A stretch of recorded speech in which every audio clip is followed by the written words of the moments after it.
Hello everyone. ये कहानी है आसूका की, जो कि एक काइंड हार्टेड और स्वीट सी लड़की है और उसका सपना है स्कूल टीचर बनना।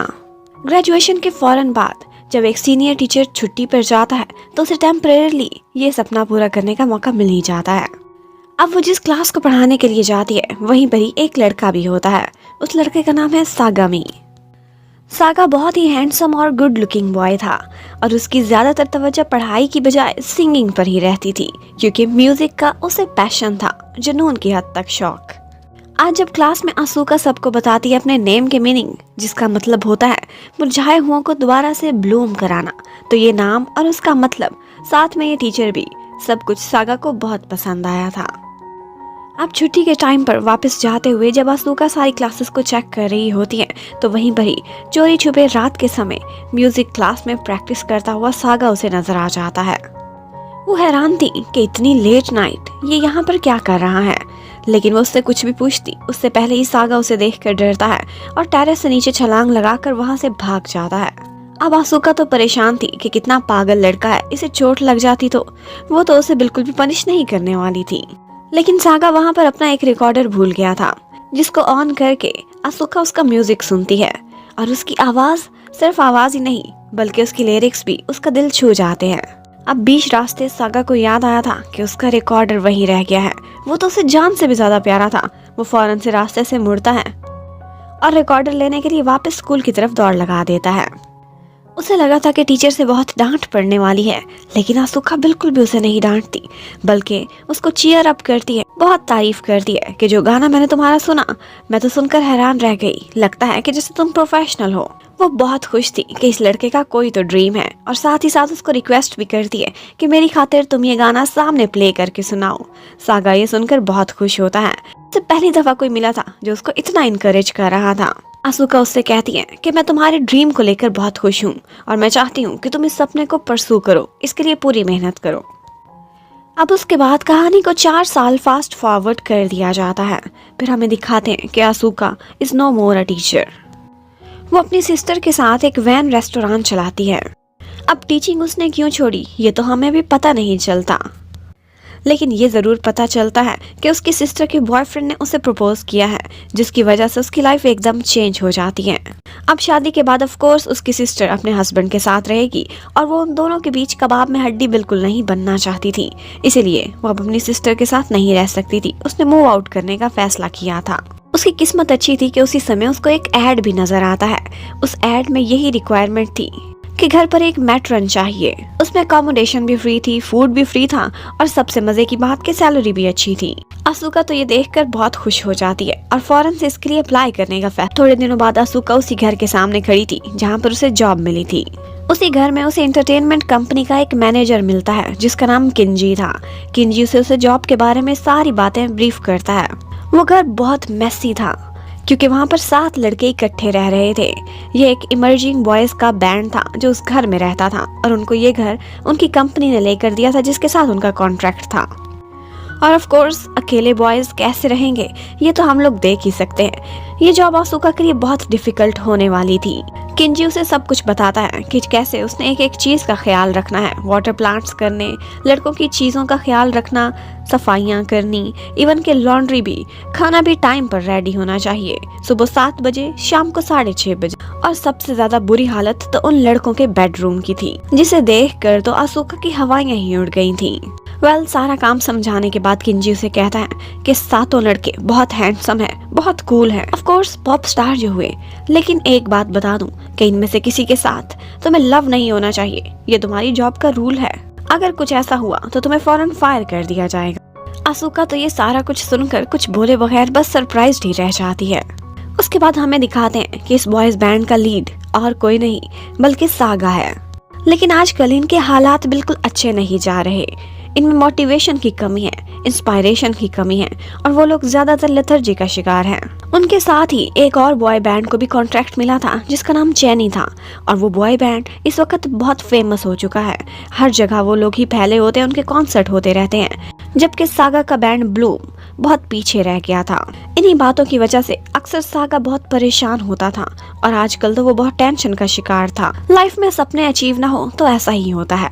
फिर हमें दिखाते हैं कि चैनी को तो पिक ड्रॉप करने के लिए हमेशा गाड़ियां आया करती थी, लेकिन ब्लूम या तो ट्रेन से जाते थे या फिर पैदल ही अपने घर को जाते थे। सागा पर लीडर होने की वजह से बहुत सारी जिम्मेदारियां थी और इसी वजह से वो हर टाइम रूड और स्ट्रिक्ट ही रहता था, जबकि बाकी लोग बस अपनी मस्ती में अपनी दुनिया में ही गुम थे। वो लोग वापसी पर बाथ हाउस चले जाते हैं, लेकिन सागा का कोई मूड नहीं था, वो घर को लौट जाता है। वो आजकल कुछ खोया खोया और अपने फ्रेंड्स से दूर रहने लगा था। अब जैसे ही वो घर में एंटर होता है, वो देखता है कि घर में बड़ा पॉजिटिव बदलाव है, हर चीज बिल्कुल तरतीब से पड़ी हुई है। और ये क्या, घर में एक लड़की खड़ी कुकिंग भी कर रही है। वो जैसे ही मुड़ती है और सागा और आसूका एक दूसरे को पहचानते हैं, तो हड़बड़ी में कुछ ऐसा हो जाता है कि आसूका सागा के ऊपर ही जाकर गिर जाती है। अब सागा भी शॉक्ड में था और आसूका भी, लेकिन मजे की बात है उसी समय बाकी सारे बैंड मेंबर्स ऊपर से आ जाते हैं और कुछ गलत मतलब निकालने लग जाते हैं। वो यही सोच रहे थे कि सागा ने ये क्या कर दिया, एक लड़की को घर पर ले आया है। अब सागा और आसूका दोनों ही ये सब सुनकर एम्बैरस हो रहे होते हैं, लेकिन आसूका आकर मिसअंडरस्टैंडिंग क्लियर करती है, कहती है कि लगता है मैनेजर तुम लोगों को बताना भूल गया, मैं आप लोगों की नई मैट्रन हूँ। और फिर वो बहुत अच्छे से सबसे अपना इंट्रोडक्शन कराती है और कामों की सारी डिटेल्स भी बताती है कि कैसे रूटीन रहेगी। लेकिन यहाँ पर तब बहुत ऑकवर्ड लगता है आसूका को, जब लड़के उसके सामने ही शर्ट्स उतारने लगते हैं, लेकिन आहिस्ता आहिस्ता आसूका को इस चीज की आदत पड़ ही जाएगी। बाकी सारे बॉयज तो नाइस थे, लेकिन सागा थोड़ा खामोश खामोश और रूड सा लग रहा था। आसूका उसके पास जाकर कांग्रेच करती है कि तुम्हारा सपना पूरा हुआ, लेकिन उसका तो मूड पहले ही बहुत खराब था। वो उल्टा उसे ही डांट देता है और कहता है कि मुझे कुछ याद भी नहीं कि तुम कौन हो, और ना ही मुझे कोई मैट्रन चाहिए, मैं अपना ख्याल खुद ही रख सकता हूँ। आसूका को तो उसके बिहेवियर की कोई समझ नहीं आ रही थी, लेकिन उसका मूड तो इतना खराब था कि वो डिनर भी नहीं खाता। उसके बाद सागा अपने कमरे में जाकर लेट नाइट तक अपने नए गाने के लिए लिरिक्स लिखता रहता है। वो एक लीडर था और इसके लिए उसे ज्यादा काम करना था, ये वो अच्छे से जानता था, लेकिन आजकल कुछ दिन ही खराब चल रहे थे। अब वो बेचारा काफी रात लेट तक मेहनत करता रहता है और सुबह भी सबसे पहले ही उठकर बैठा हुआ होता है। आज फिर से आसूका उससे कुछ बात करना चाहती थी, लेकिन वो था कि उसे इग्नोर करता रहता है। आसूका थोड़ा क्लोज होने के लिए उसे कहती है कि मुझे आज भी तुम्हारा पहला गाना अच्छे से याद है, जब मैंने सुना था तो मुझे बहुत पसंद आया था, दिल को छू गया था। लेकिन ये बात सुनते ही सागा को लगता है कि जैसे उसका कैरियर ही खत्म होने वाला है। उसका मूड खराब होता है और वो नाश्ता भी नहीं करके जाता। आसूका बेचारी के साथ भी कुछ अपनी ही टेंशन्स चल रही थी। स्कूल से उसने टीचिंग क्यों छोड़ी, जो कि उसका सपना था, इसके पीछे भी कोई वजह थी। उसको बुरी बुरी यादें आती रहती हैं, लेकिन इन यादों की क्या डिटेल्स हैं अभी नहीं पता चलता। लेकिन जब भी वो किसी को यूनिफॉर्म में देखती थी तो उसका मूड ऑफ हो जाता था। अब उन सारे बॉयज को वहां से भेजने के बाद वहां पर ट्रिनिटी आता है।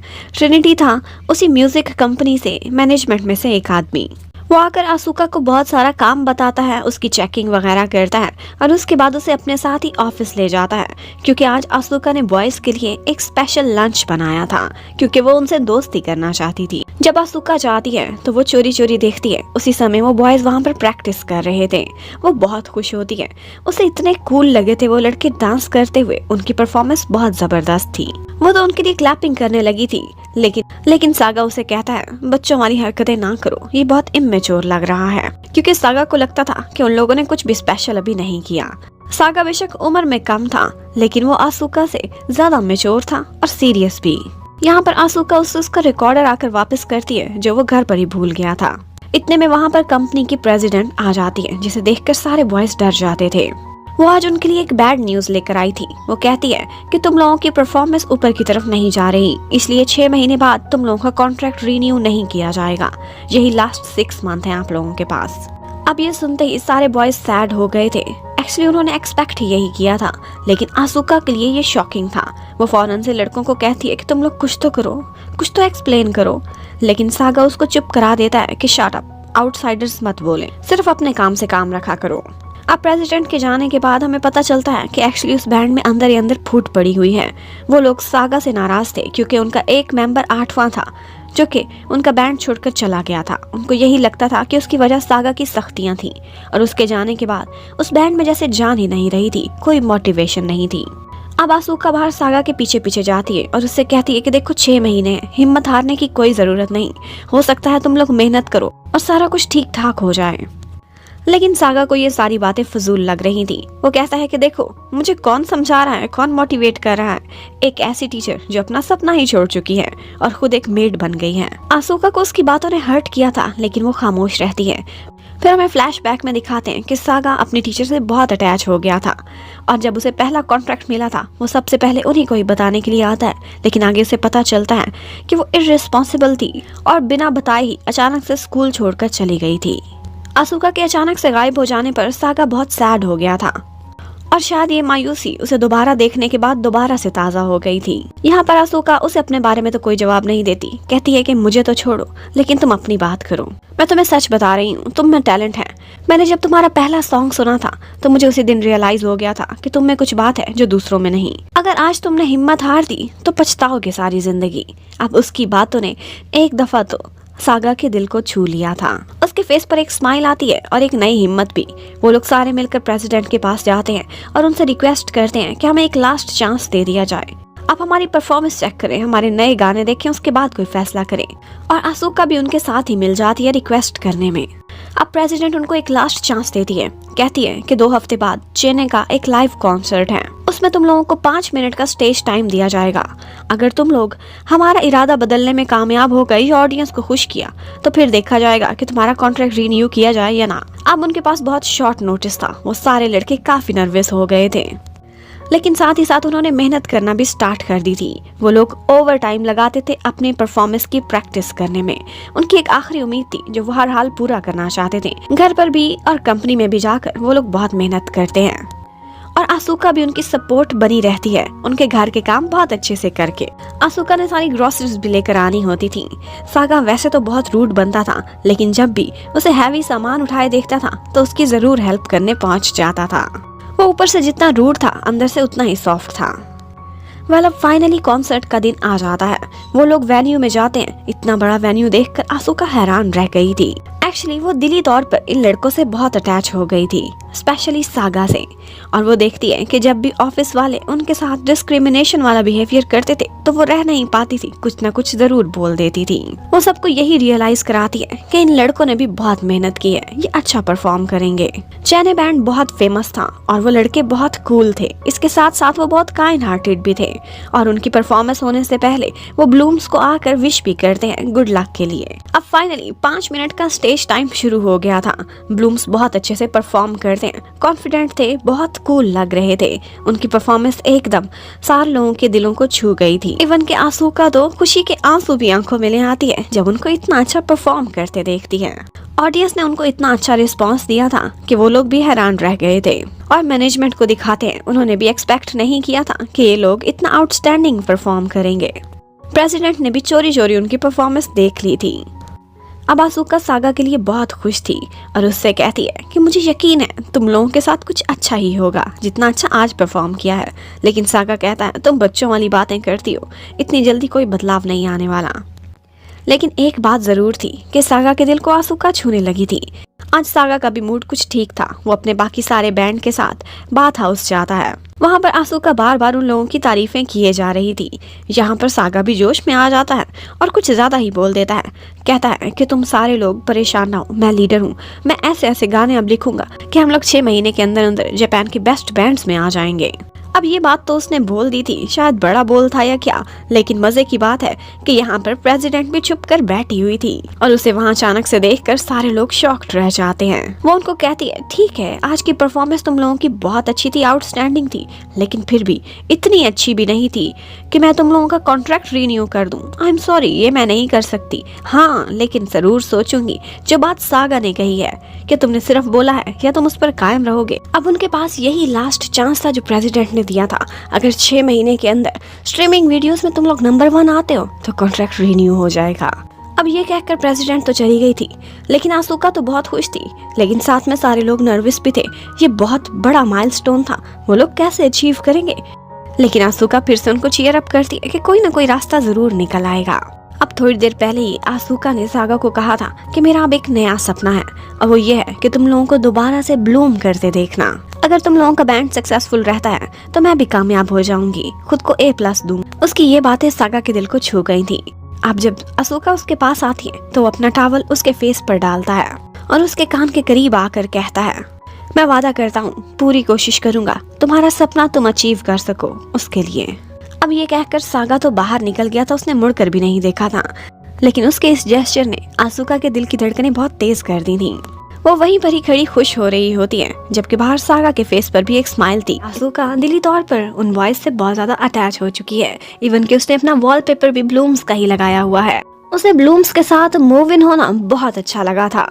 उनके साथ साथ वो खुद भी मोटिवेटेड फील करती थी, और स्पेशली सागा जिसकी प्रेजेंस उसे बहुत पॉजिटिव एनर्जी देती थी। सागा काफी अट्रैक्टिव था, और फिर नेक्स्ट डे भी जब वो ट्रैश रखने जा रही थी तो उसे वही मोमेंट याद आता है जब उसने उसके फेस पर टॉवल डालकर उसे एक डायलॉग मारा था। काम करते करते साथ ही इस मोमेंट की यादें वो स्माइल करने लगती है, और उसी वक्त सागा भी उसे देख लेता है और सोचता है कि ये ट्रैश उठाते हुए इतनी खुश क्यों हो रही है। आसुका उसके पास पहुंचती है और उसे वही बात दोबारा से याद कराने लगती है। अब ये सुनकर तो सागा भी शर्मा गया था, लेकिन नर्वस होकर वो सिर्फ इतना ही कहता है, तुम बिल्कुल पागल हो। लेकिन ये बात सच थी कि जिस तरह से आसुका सागा के घर शिफ्ट होकर खुश थी, वो भी उसके यहाँ पर आने से बहुत खुश था। उसके बाद सागा खुद ही अपना नाश्ता बना रहा था, तो यहाँ पर आसुका को पता चलता है कि उसे ट्रेडिशनल नहीं बल्कि वेस्टर्न फूड पसंद है ब्रेकफास्ट में, और वो कुकिंग में भी काफी अच्छा था, और उसे जल्दी किसी का बनाया खाना पसंद भी नहीं आता था। अब उसकी पसंद और नापसंद को आसुका फौरन से नोटिस कर लेती है और अपने मील प्लान में लिख लेती है। अब बॉयज को वही बात याद आती है जो प्रेसिडेंट ने उनको एक टास्क दिया था। वो नर्वस हो जाते हैं, सोचने लगते हैं कि जोश में तो बहुत कुछ बोल दिया, लेकिन नंबर 1 स्ट्रीमर होना ये बहुत मुश्किल है, न जाने हम कर पाएंगे भी कि नहीं। आज आसुका भी ऑफिस गई थी क्योंकि उसने अपना कॉन्ट्रैक्ट साइन करना था। प्रेसिडेंट बैंड बॉयज के साथ तो स्ट्रिक्ट थी, लेकिन आसुका के साथ काफी नाइस रहती है। यहाँ पर बातों बातों में उसकी प्रेसिडेंट से बैठ लग जाती है।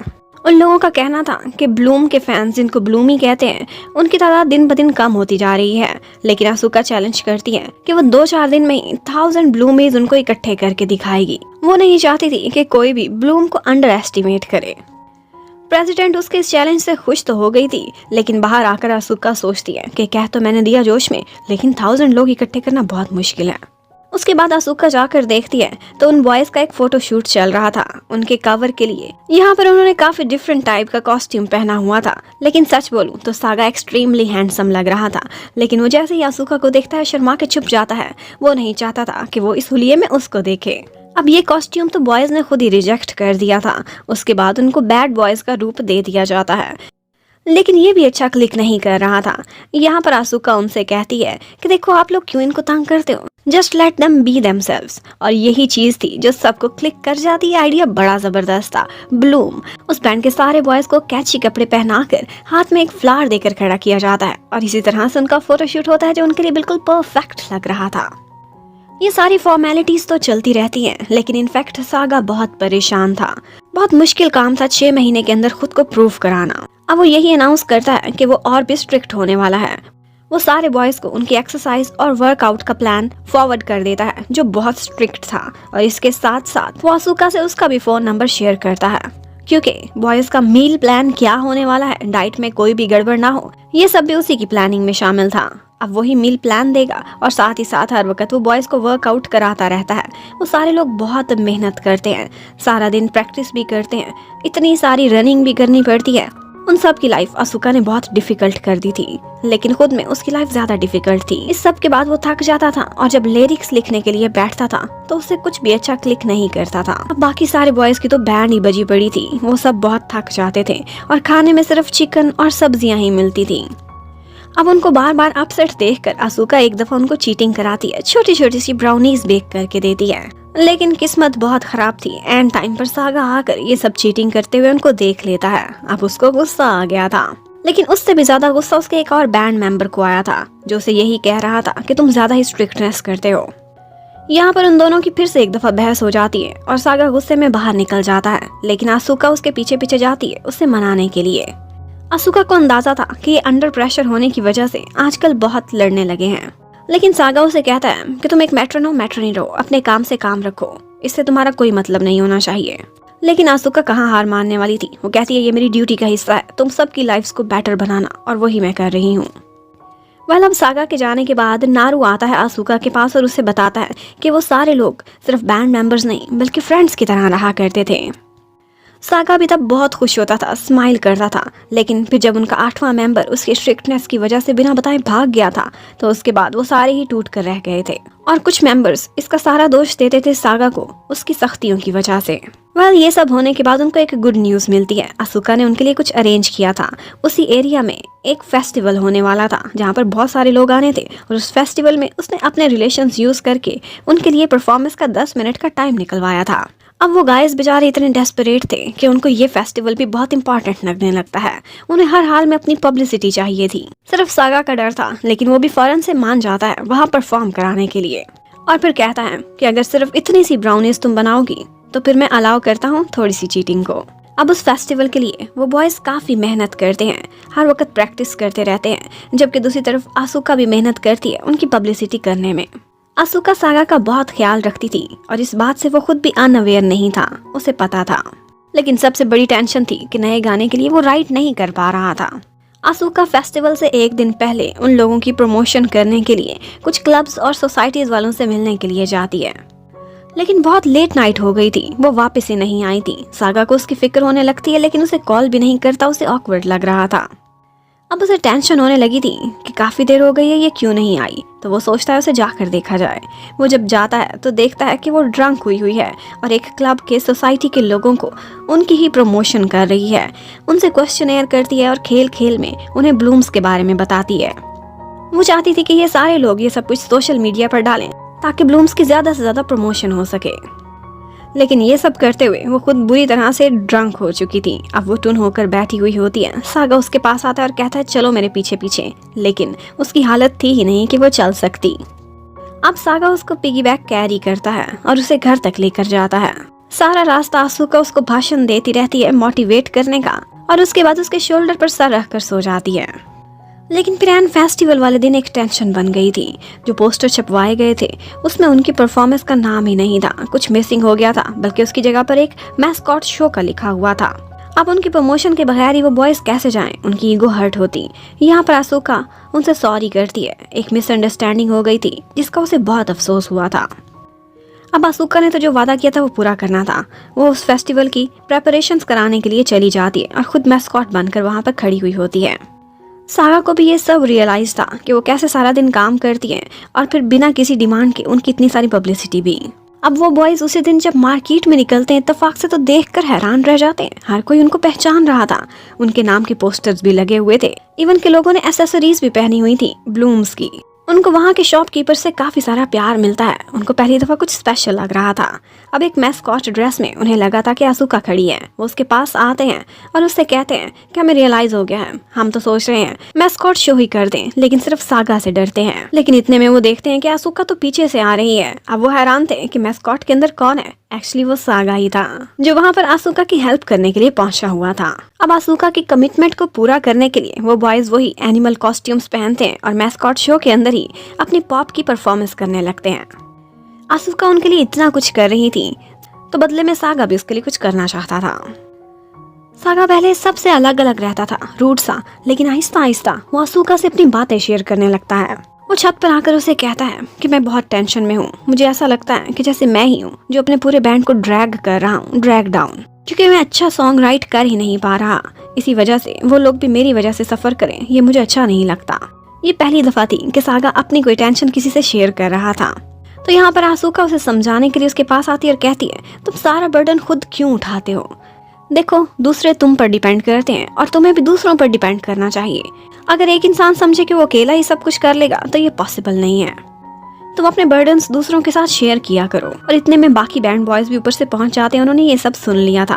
वो आकर कहते हैं कि तुम होते कौन हो ये कहने वाले? हम एक बैंड है, अगर ऊपर जाते हैं तो इकट्ठे जाएंगे, नीचे जाते हैं तो भी इकट्ठे जाएंगे। और अब हर मेंबर आगे बढ़ता है और आसुका का एक बर्डन खुद पर ले लेता है। कोई कहता है कि कोरियोग्राफी को वो हैंडल करेगा, एक कहता है कि मैनेजमेंट के सारे इश्यूज मैं देखूंगा, एक और मेंबर आकर कहता है कि जो कोई भी लेजी हुआ उसकी बैंड बजाने का काम मेरा। आसुका भी अपना हिस्सा डालती है और कहती है कि डाइट और मील प्लान क्या होगा इसकी जिम्मेदारी मेरी है। अब वो लोग एक एक करके सागा का बर्डन शेयर कर रहे थे ताकि वो टेंशन से फ्री होकर अपने लिरिक्स लिख सके। सागा को भी अच्छा लग रहा था। पहली दफा अपनी प्रॉब्लम्स किसी से शेयर करना उसको बहुत हेल्प मिली थी बदले में। और इन दी एंड वो दोनों बॉयज जो हमेशा लड़ते रहते थे उनकी आपस में सुलह भी हो जाती है। वो हक करते हैं और अब लग रहा था कि जैसे वाकई वो एक टीम बन चुके हैं। और आसुका की तो हर खुशी अब उन्हीं सातों बॉयज की खुशियों से जुड़ी हुई थी। अब सागा अकेले में आसुका के पास आता है। उसे बहुत दिक्कत हो रही थी लेकिन फिर भी उसे थैंक यू कहता है। सॉरी और थैंक्स उसने करना सीखा ही नहीं था। लेकिन अब वो बदल रहा था। इतने में उन लोगों को पता चलता है कि सोशल मीडिया पर उनकी वही मैस्कॉट वाली जो परफॉर्मेंस थी वो वायरल हो गई है। किसी ने वीडियो डाल दी थी और ज्यादातर लोग यही कह रहे थे कि इस कॉस्ट्यूम में जो लड़का है सागा उनका लीडर वो बहुत हैंडसम है और मैस्कॉट ड्रेस में कोई इतना कूल दिखता है। अब उन बॉयज ने फैसला किया था कि जैसे उनकी पब्लिसिटी ऊपर चढ़ने लगी है यही टाइम है वो रेगुलरली अपनी लाइव स्ट्रीम किया करें। लेकिन इतने में दो टेंशन आती हैं इकट्ठी। सबसे पहले तो आसुका की सिस्टर आ जाती है जिसको उसके हस्बैंड ने चीट किया था। वो रो रही होती है। इतने में ऊपर से उनकी एक नई मैनेजर की एंट्री होती है। उनका पिछला मैनेजर केनी को हटा दिया गया था और अब उनकी कंपनी की सबसे स्ट्रिक्ट मैनेजर को उनके लिए हायर कर दिया गया था। यही मैनेजर पहले चैनी के लिए काम करती थी। अब अचानक से अपना मैनेजर बदलकर एक स्ट्रिक्ट लेडी को वहां देखकर हर कोई हैरान खड़ा होता है। साथ ही साथ आसुका की सिस्टर भी वहां पर रोती हुई पहुंच जाती है। उसके हस्बैंड ने उसके साथ चीट किया था। अब काफी ऑकवर्ड सिचुएशन क्रिएट होती है जब सभी बॉयज हैरान बैठे थे कि खुश हो या फिर उदास। इतने में वहां पर उनका पुराना मैनेजर केंजी आता है और सारों को ईजी कराता है। साथ ही साथ वो बताता है कि कोसाका की प्रमोशन हुई है और इसके साथ उसे सबसे डिफिकल्ट टास्क दिया गया है और वो है ब्लूम्स को संभालने का। वेल, अब तो ये खुल्लम खुल्ला उनकी इंसल्ट ही थी। फिर कोसाका अपनी बड़ी तारीफें करती है कि ये मैं ही हूँ जिसने चैनी को जीरो से हीरो बनाया है और अब तुम लोगों को भी नेक्स्ट चैनी ही बनाऊंगी। और वो ये भी कहती है कि बाय द वे, क्या सोचकर तुम लोगों ने नंबर 1 स्ट्रीमर बनने की बात प्रेसिडेंट से की थी, मुझे तो इम्पॉसिबल लगती है। अब उनकी क्लास लगाने के बाद कोसाका वहां से चली जाती है। अब सब कुछ क्लियर हुआ था तो आसुका की सिस्टर के रोने की बारी थी जो वो स्टार्ट कर देती है। आसुका को लगता था कि सागा को जरूर प्रॉब्लम हुआ होगा उसके सिस्टर के आने से, क्योंकि वो दिखने में बहुत रूड लगता था। पहले तो वो सिस्टर की दुख भरी कहानी सुनती है और फिर कहती है कि तुम्हारे यहाँ ठहरने की परमिशन मुझे बॉयज से लेनी पड़ेगी। अब वो डॉग को सैर कराने के लिए जाने लगती है तो उसे पता चलता है कि सागा डॉग से बहुत डरता है और वो उसकी एक वुफ से उसकी जान ही निकल रही थी। अब वो डॉग से दोस्ती कराने के लिए उसे भी साथ वॉक पर चलने को कहती है। आसुका बहुत खुश थी। वो एक्सप्रेस भी करती है क्योंकि ब्लूम्स की लक भी आजकल ब्लूम ही कर रही थी। पहले तो मैस्कॉट की वीडियो वायरल हुई, लाइव स्ट्रीमिंग अच्छी जा रही है और अब बेस्ट मैनेजर भी उनको मिल गई थी। अब वो सब अच्छा बोलकर सागा से रिक्वेस्ट करती है कि मेरी सिस्टर कुछ दिनों यहाँ रह ले। सागा फौरन से हाँ कर देता है। अब नेक्स्ट डे सिस्टर हैरान रह जाती है जब वो आसुका के काम देखती है। उस पर बहुत ज्यादा बर्डन था और वो बॉयज बिल्कुल बच्चों की तरह थे। हर चीज के लिए आसुका पर ही डिपेंड करते थे। टूथपेस्ट कहाँ है और इवन टॉवल तक उससे मांगते थे। कोसाका ने भी ये बात नोटिस कर ली थी जब वो सुबह आती है। आज वो उनको बताती है कि उसने ब्लूम्स के लिए एक इंटरव्यू अरेंज किया है जिसमें उन्होंने मैस्कॉट डांस करना है। लेकिन सागा को बहुत प्रॉब्लम था। वो कहता है हम हमेशा मैस्कॉट नहीं रहेंगे, ये हमारी आइडेंटिटी नहीं। पर कोसाका उससे कहती है कि तुम लोगों की पब्लिसिटी जीरो है, इसलिए जो भी काम मिलता है चुपचाप करो। अब जब वो बॉयज वहां से चले जाते हैं तो फिर कोसाका क्लास लगाती है आसुका की और उससे कहती है कि ये छोटे छोटे बच्चे नहीं हैं स्कूल जाने वाले जिनका तुम इतना ख्याल रखती हो। ये अपनी छोटी छोटी चीजें तुमसे मांगते हैं, इतना डिपेंडेंट हो गए हैं। ये गलती तुम्हारी तो नहीं लेकिन कहीं ना कहीं हिस्सा तुम्हारा जरूर है। अगर ये ऐसे ही करते रहे तो किस तरह से इंडिपेंडेंट होंगे? क्या तुम्हें चैनी के बारे में पता है? वो अपना सारा काम खुद करते हैं, उनके पास कोई मैट्रन नहीं है। अगर ये घर के बिहेवियर में इंडिपेंडेंट होंगे तभी तो बाहर जाकर इंडिपेंडेंट होंगे। अब वो इनडायरेक्टली आसुका को ये कह चुकी थी कि अगर ये बॉयज अपना काम स्टार्ट करने लग जाएं तो तुम्हें रिजाइन कर देना चाहिए। सागा ने भी चोरी ये सब कुछ सुन लिया था। शाम को जब वो बॉयज वापस आते हैं तो आसुका को पता चलता है कि उनमें बड़ा बदलाव आया हुआ है। आज कोसाका उनको चैनी को मिलाने के लिए लेकर गई थी। उन्होंने देखा था कि चैनी कितने इंडिपेंडेंट हैं। अपने सारे छोटे छोटे काम भी वो खुद करते हैं, खुद को संभालते हैं और साथ में शूटिंग भी करते हैं। वहीं भरी ईजी की बैट लग गई थी चैनी के एक मेंबर के साथ जो स्कूल टाइम से उसका राइवल रहा था। और अब ईजी ने कहा था कि मैं अपने सारे काम तुम्हें खुद करके दिखाऊंगा। वो सारे लड़के वहीं खड़े खड़े अपने सारे काम आपस में बांट लेते हैं। आसुका को बुरा तो लगा था, अब वो बिल्कुल फारिग होने वाली थी, लेकिन फिर भी वो कहती है ये बहुत अच्छी बात है, यही स्पिरिट तो चाहिए तुम लोगों के लिए। अब नेक्स्ट डे जब आसुका उठती है तो वो देखती है कि बॉयज ने खुद ही अपना नाश्ता भी बना लिया है और एकदम उनका लाउंज बिल्कुल क्लियर लग रहा था। बॉयज को भेजने के बाद वो देखती है वहाँ पर ट्रिनिटी भी आता है, जो एक्चुअली कोसाका से बहुत डरता था और चोरी चोरी वहाँ पर आया था। बातों बातों में वो भी आसुका से कहता है कि अगर ये बॉयज खुद ही को संभालने लग गए तो तुम्हारी जॉब का क्या होगा। लेकिन सच में आसुका को अपनी जॉब की कोई परवाह नहीं थी। थोड़ी देर बाद नारू एक जगह पर मिलने के लिए आसुका को बुलाता है। एक्चुअली वो शॉपिंग के बारे में पूछना चाहता था कि कौन सी ग्रोसरीज कहाँ से खरीदनी है। साथ ही साथ सारी डिटेल्स भी बताता है कि हमने कैसे काम बांटा है, कौन लॉन्ड्री करेगा, कौन सफाई और कौन कुकिंग। और साथ ही साथ में उसे एक और बात भी पता चलती है कि उनके घर के करीब ही जो बाथ हाउस है, वहाँ की जो ऑनर लड़की जिसका नाम नाओ था, उसको बैंड का मेंबर एक लड़का यूकी लाइक करता है। लेकिन एक्चुअली वो खुद यूकी को लाइक नहीं करती बल्कि उसका सागा पर क्रश है। अब इंटरव्यू हो गया था बॉयज का और उनको ये बात पता चलती है कि उनकी व्यूअरशिप में 50% का इजाफा हुआ है। अब कोसाका ने उनको कहा था कि 5 दिनों में तुम लोग एक 5 वीडियो बनाकर अपलोड करोगे और उसमें जो गाने गाने थे और जो कोरियोग्राफी थी वो सारी उनको बता देती है। लेकिन सागा को फिर से इशू था। वो कहता है कि किसी के लिखे हुए गाने मैं नहीं गाऊंगा। लेकिन कोसाका को अपनी बात मनवाना आता था। वो जोर जबरदस्ती से मनवा लेती है। कहती है कि इस वक्त तुम क्वांटिटी पर तवज्जो दो। अब इसी तरह से 2-4 दिन और भी गुजर जाते हैं। कोसाका आकर देखती है कि बॉयज ने खुद को इंडिपेंडेंट कर लिया है। उनका घर और हर चीज साफ होती है और आसुका को कोई काम भी नहीं करना होता। वो बताती है कि कल एक बड़े चैनल का मॉर्निंग शो है जिसमें तुम लोग ही गेस्ट हो और तुम्हारे घर पर ही आकर शूटिंग होगी। कुछ बॉयज खुश हुए थे लेकिन साथ ही साथ एकदम परेशान भी हो गए थे।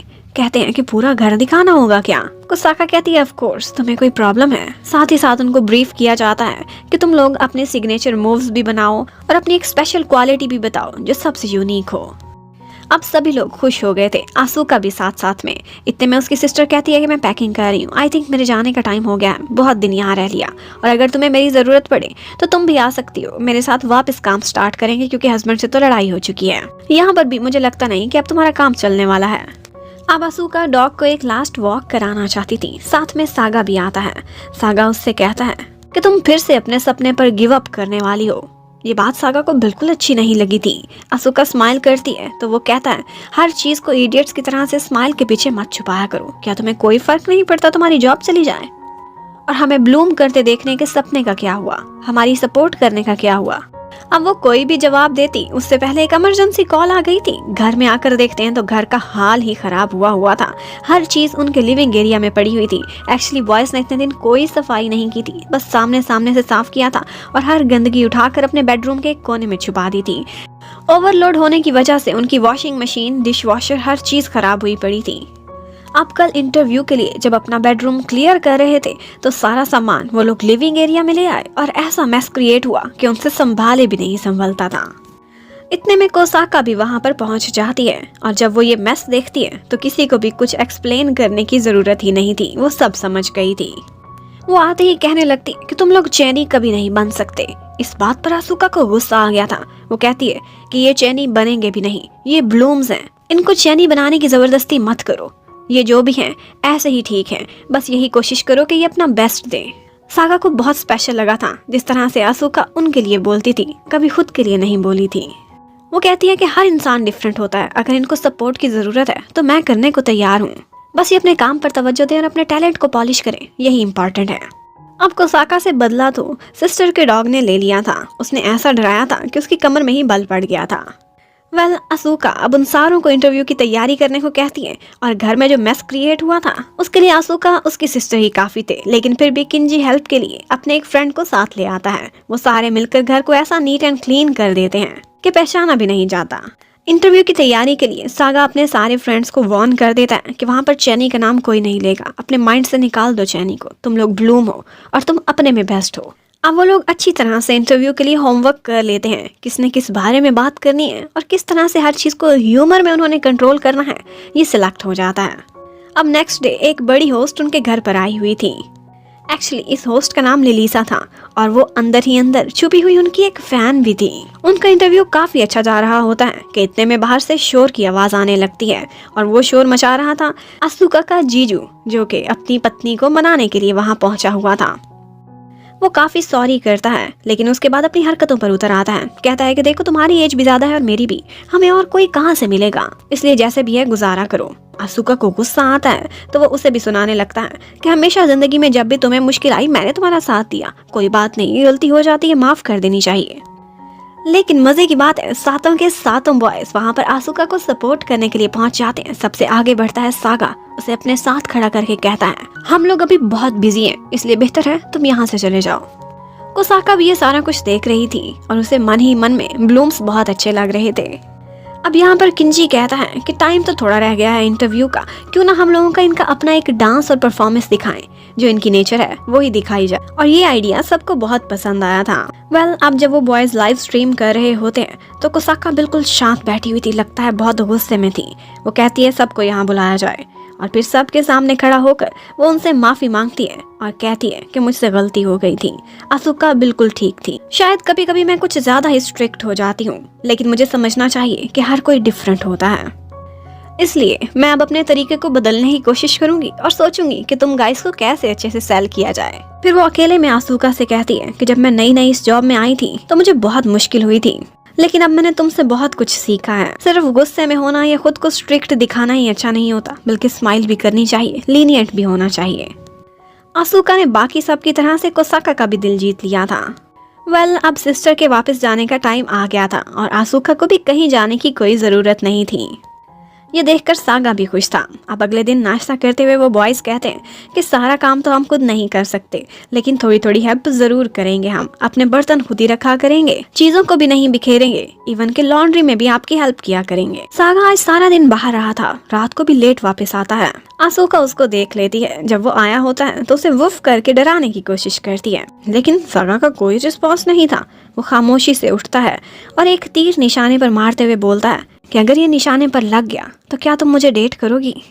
अब तीर निशाने पर लगता है कि नहीं, लेकिन जब वो थ्रो करता है तो निशाना थोड़ा सा मिस हो जाता है। ये देखकर सागा कहता है अच्छा चलो छोड़ो। फिर वहाँ से जाने लगता है तो सारे बॉयज उसे घेर लेते हैं। उन्होंने चोरी चोरी ये सारा कुछ सुन लिया था और सब देख भी लिया था। वो कहते हैं कि नहीं नहीं, तुम्हारा निशाना चूका नहीं, करीब करीब ही है। और फिर सभी के सभी उसे घेर लेते हैं, क्वेश्चंस की बौछार शुरू कर देते हैं। कहते हैं कि तुम कब से आसुका को लाइक कर रहे हो, क्यों हुआ, कैसे हुआ।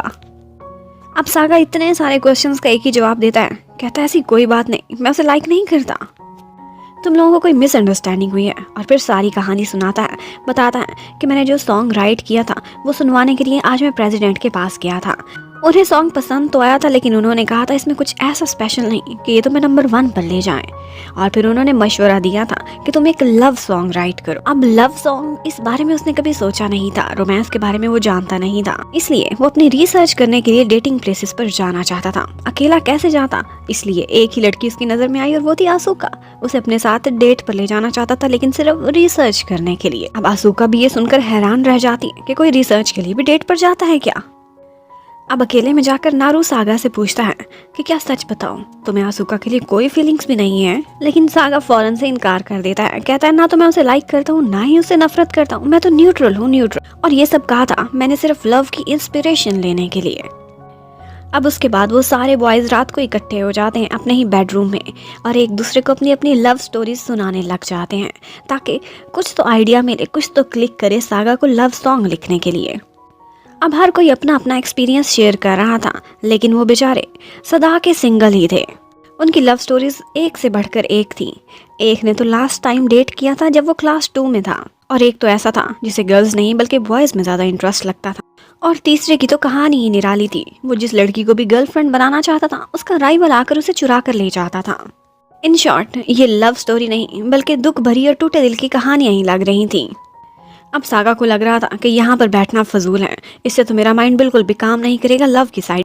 अब वो उन सारे बॉयज से साइड पर होकर छत पर जाता है और वहाँ पर बैठकर कुछ लिरिक्स सोच रहा होता है, रिकॉर्डिंग करना चाहता था। सागा को इतना परेशान और डिसअपॉइंटेड सा जाते हुए आसुका भी देख लेती है। वो बहुत अच्छे से उसे नोटिस कर लेती थी, तो वो उसके पीछे पीछे छत पर आती और उसे कहती है कि अगर मेरी बोतल का निशाना बिल्कुल ठीक लगा तो फिर तुम मेरे साथ डेट पर चलोगे। अब सागा तो एकदम हैरान बैठा हुआ था कि इतने में बॉटल बिल्कुल बास्केट के अंदर चली जाती है, मतलब कि निशाना एकदम ठीक था। पर सागा कोई खुशी नहीं मनाता, कोई रिस्पॉन्स नहीं देता, बस उठते हुए ये कहता हुआ चला जाता है कि इस फ्राइडे को मैं फ्री हूँ। अब वो बॉयज जब प्रैक्टिस करने के लिए अपने ऑफिस में गए हुए होते हैं तो आज वहाँ पर आसुका भी आती है। उनके लिए लंच बना कर लाई थी। लंच बनाना उसकी रिस्पॉन्सिबिलिटी तो नहीं थी, लेकिन आउट ऑफ कर्टसी अक्सर वो ऐसा करती रहती थी। और यहीं पर ही वो सागा को बताती है कि मैंने कुछ लोगों से मशवरा लिया है और मुझे सबने यही कहा है कि जू जाना पहली डेट के लिए बेस्ट रहेगा। वहाँ पर काफी सारे कपल्स भी होते हैं और ये बजट फ्रेंडली भी है। अब सागा को समझ नहीं आ रही थी कि जू और डेट का क्या लेना देना है, लेकिन इतने में ऊपर से आसुका की सिस्टर आ जाती है, जिसको एक्चुअली कोसाका ने बुलाया था। उसने चेनी के लिए उनसे मंगवाकर खाना डिलीवर कराया था, तो वो बॉयज से भी मिलती है और उनके लिए भी खाना लेकर आई थी। आज कोसाका जब बॉयज से बात कर रही होती है तो ब्लूम से बात करते हुए उसके फेस पर कई दफा स्माइल आई थी और उसे स्माइल करते उन्होंने लाइफ में पहली दफा देखा था। अब कोसाका आसुका से कहती है कि मुझे पता चला है जब से तुम काम पर आई हो तुमने एक भी छुट्टी नहीं की। तुम्हारी छुट्टियां बनती हैं, जब रेस्ट करने का मन हो 2-4 छुट्टियां कर लेना। आसुका खुश थी कि कोसाका कितनी केयरिंग हो गई है, जबकि उधर सागा चोरी चोरी डेट के बारे में डिटेल्स पढ़ रहा था। वहाँ पर क्या क्या मिलता है जो रोमांटिक हो सकता है, इस बारे में रिसर्च कर रहा था। अब फाइनली डेट का दिन आ गया था। वो दोनों जू में जाते हैं। सागा बहुत हैंडसम लग रहा था, लेकिन तब बहुत गड़बड़ हो जाती है जब वो देखता है कि 6 के 6 बॉयज भी वहीं पर ही पहुंच चुके हैं अपनी छुट्टी मनाने के लिए। वो बॉयज भी यही सोच कर आए थे कि ये कौन सा असली डेट पर गए हैं, सिर्फ रिसर्च के लिए तो गए हैं, तो हम भी साथ चलते हैं। उन्होंने भी काफी दिनों से कोई फन नहीं किया था, तो आज जू जाने का प्लान होता है।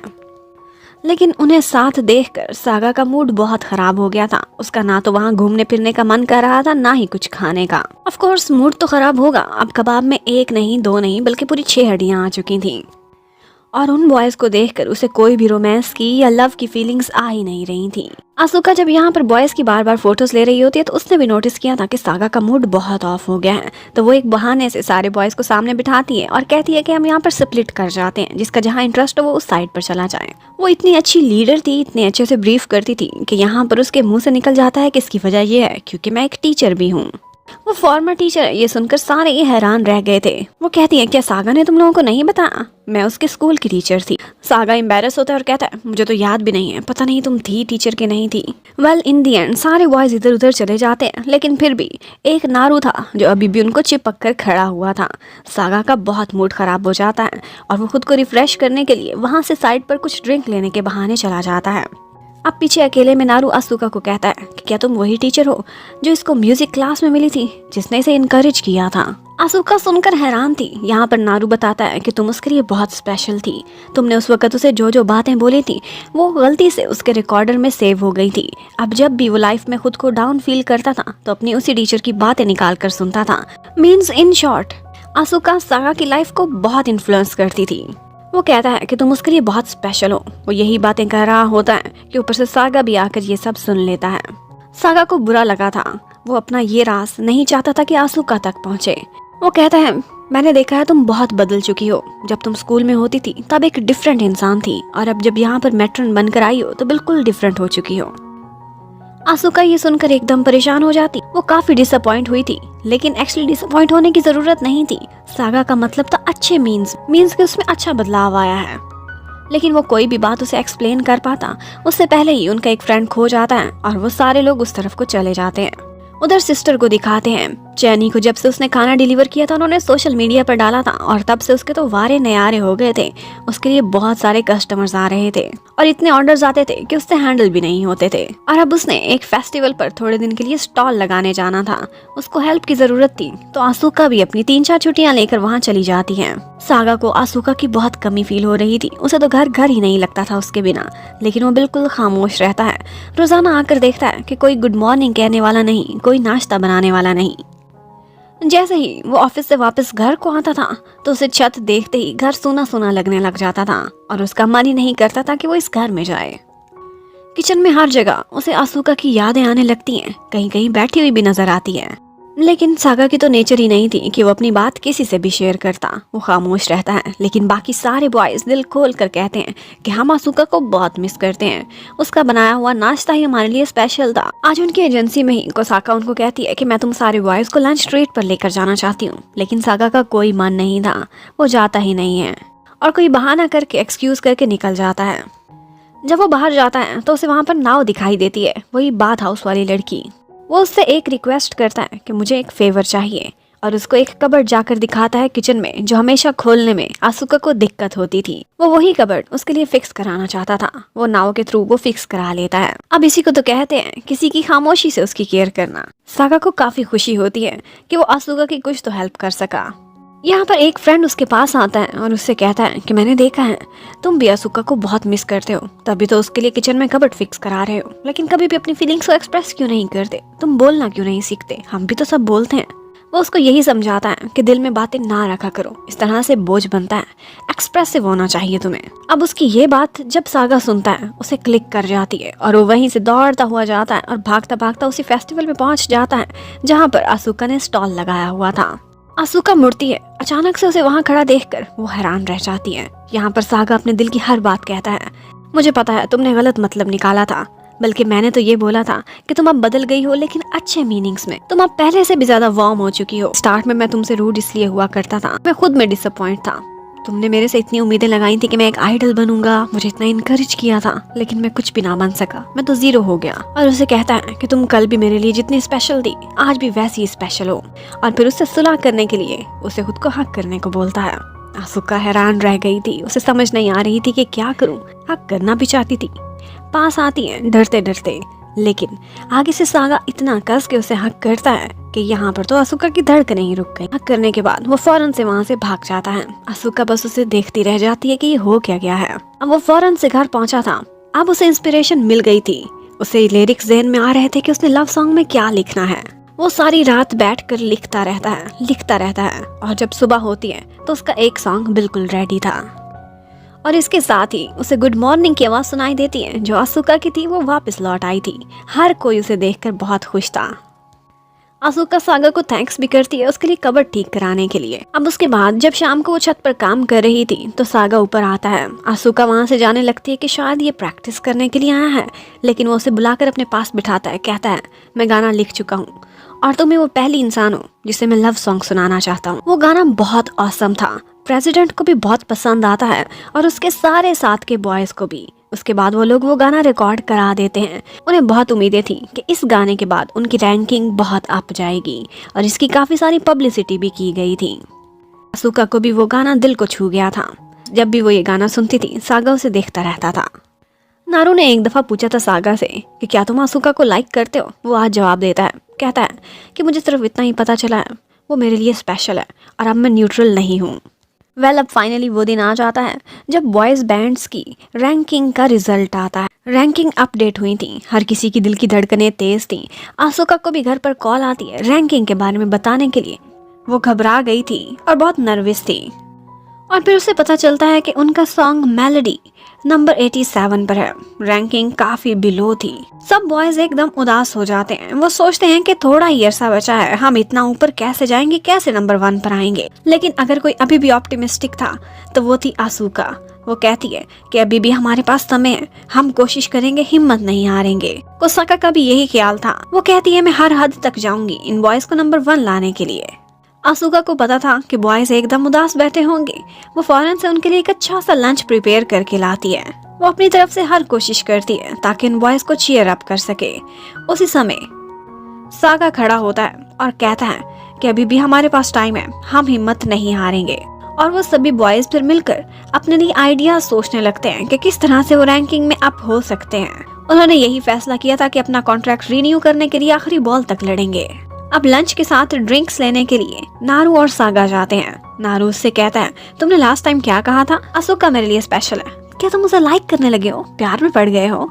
लेकिन सागा कहता है, ऐसी बात मैंने नहीं बोली, मैंने सिर्फ इतना कहा है कि अब मैं न्यूट्रल नहीं हूँ। इतने में वो याद करने लगता है कि जब असूका वापस आई थी तो उसने उससे वही हक की बात की थी और कहती है कि वो मेकअप हग बहुत लवली और बहुत क्यूट थी। लेकिन सागा ये सुनकर शर्मा जाता है और अब भी वो टाइम याद करके वो ब्लश कर रहा था। लेकिन वो नारू को कहता है कि ज्यादा खुश होने की कोई जरूरत नहीं, मेरी कोई प्रोग्रेस नहीं हुई। अब थोड़े दिनों बाद मार्केट में असूका को नाव नजर आती है। नाव तो उसे इग्नोर करके गुजरना चाहती थी, लेकिन असूका उसे बुला लेती है।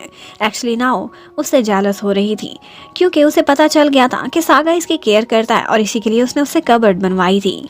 वो सागा को लाइक करती थी, 2 गर्ल्स एक लड़के को लाइक करें, अब जेलसी तो पैदा होगी ना। यहाँ पर नाव असूका के थ्रू सागा को एक मैसेज भेजती है और कहती है कि मैंने उसका एक छोटा सा काम किया था, उससे कहना मैं थैंक यू गिफ्ट का वेट कर रही हूँ। उधर सागा घर पर परेशान बैठा हुआ था। वहीं पर ही उसे बैंड मेंबर तकारा की डायरी नजर आती है। तकारा ने आजकल बैंड की लीडरशिप संभाली हुई थी और वो सारों के पॉजिटिव पॉइंट्स और खूबियां अपनी डायरी में नोट करता था ताकि सबकी स्ट्रेंथ्स उसे पता चले। लेकिन उसका जो अपना नाम था उसके नीचे उसने कोई भी खूबी नहीं लिखी हुई थी। वो कहता है कि आप सब लोग बहुत क्वालिफाइड हो, कोई ना कोई क्वालिटीज हैं, लेकिन मुझ में शायद कोई भी नहीं है। मैं किसी काम में भी अच्छा नहीं हूँ। वो खुद को बाकी 6 मेंबर्स से हमेशा नीचा ही समझता था और इसी वजह से उसे अपनी खूबियां कभी नजर ही नहीं आई थी। इतने में उन्हें पता चलता है कि कोसाका वहाँ पर आई हुई है और वो उन बॉयज के लिए एक बहुत बड़ी न्यूज लेकर आई थी। उन्हें अपना पहला लाइव कॉन्सर्ट मिल रहा था। उस कॉन्सर्ट में वो अपने 2 सॉन्ग्स गाएंगे, एक वो लव सॉन्ग जिसका नाम मेलोडी था और दूसरा उनका सबसे पहला सॉन्ग जिसका नाम कम अगेन था। उन बॉयज को तो ऐसे लग रहा था कि जैसे उनको एक नई लाइफ मिल गई हो। उनके पास एक और अपॉर्चुनिटी थी और वो बहुत बड़ी थी। अगर उनका कॉन्सर्ट हिट जाता तो वो लोग नंबर 1 पॉइंट तक पहुंच सकते थे। अब वो सभी खुश हो जाते हैं और अपने कॉन्सर्ट के लिए स्ट्रेटेजी बनाने लगते हैं कि किस तरह से उन्होंने कोरियोग्राफी करनी है, कैसे कैसे परफॉर्म करना है। यहाँ पर आसुका खड़े खड़े उनको एक आइडिया देती है। सोलो परफॉर्मेंस के साथ साथ वो उनको पेयर डांस का भी आइडिया देती है जो सबको काफी पसंद आता है। उनके पास थोड़े से दिन बचे थे तो वो बॉयज अपनी पूरी एफर्ट लगाते हैं, अच्छे से कोरियोग्राफी करते हैं, नए नए स्टेप्स लेकर आते हैं। उनकी अपनी परफॉर्मेंस के लिए रिहर्सल बहुत अच्छी जा रही थी और साथ ही साथ वो अपनी लाइव स्ट्रीमिंग करते थे, सोशल मीडिया पर एक्टिव रहते थे। वो ज्यादा से ज्यादा पॉपुलर होना चाहते थे ताकि नंबर 1 तक पहुंच सके। लाइव स्ट्रीमिंग के बीच वो लोग बहुत सी इंटरेस्टिंग हरकतें करते हैं। एक दफा नारू सागा से क्वेश्चन करता है लाइव स्ट्रीमिंग में कि तुम्हें किस तरह की लड़की पसंद है, और ये सुनते ही उसके माइंड में सिर्फ आसुका आई थी, लेकिन वो खामोश रहता है। अब कुछ बॉयज कभी कभी रेडियो पे प्रोग्राम करने जाते थे ताकि पॉपुलैरिटी इंक्रीज कर सकें, और वहीं पर ही चैनी के एक मेंबर के साथ जिसकी हमेशा राइवलरी रहती है, इजी और यूजू हमेशा लड़ाई भी वहां पर करते रहते हैं शो के बीचों बीच। अब डे टू डे जब वो अपनी रैंकिंग पर नजर डालते थे तो उनकी काफी इम्प्रूवमेंट आ रही थी। वो 60s में तो पहुंच चुके थे। अब वो दिन आ जाता है जब उनके कॉन्सर्ट में सिर्फ 2 दिन बाकी बचे थे। उन्होंने हर तरह से अपनी रिहर्सल करके तैयारी पूरी कर ली थी, लेकिन यहाँ पर एक मसला था। तकारा के पैर में चोट लगी हुई थी। ओवरवर्क कर लिया था उसने, लेकिन वो बाकी सबसे छुपा रहा था। उधर आसुका सागा के पास आती है और उसे नाओ का मैसेज दिया था। उससे पूछती है कि तुमने उसे कोई गिफ्ट नहीं दिया अभी तक, और आइडियाज देने लगती है कि बहुत से क्यूट गिफ्ट्स होते हैं, लड़कियों को पसंद आते हैं, तुम कुछ भी दे सकते हो। लेकिन सागा कहता है मैं बहुत बिजी हूँ, मेरे पास समय ही नहीं है, और अगर समय हुआ भी सही तो कोई और स्पेशल इंसान है जिसके साथ मैं वो टाइम बिताना चाहूंगा, नाओ नहीं। आसुका बहुत इनोसेंट थी। सागा उसके बारे में बात कर रहा था, उसे पता भी नहीं था। अब उन बॉयज का एक दिन बाद कॉन्सर्ट था। उनको यही मशवरा दिया जाता है कि कल की वो छुट्टी मनाए, रेस्ट करें, बिग डे से पहले फ्रेश होना बहुत जरूरी होता है। तो अब वो बॉयज रिलैक्स करने के लिए बाथ हाउस में जाते हैं, और यहाँ पर आज उनके साथ सागा भी आया था, और वो नाओ को थैंक्स करता है उस दिन अपनी हेल्प करने पर, और साथ ही साथ उसे गिफ्ट देता है। गिफ्ट में था उनके कॉन्सर्ट का टिकट।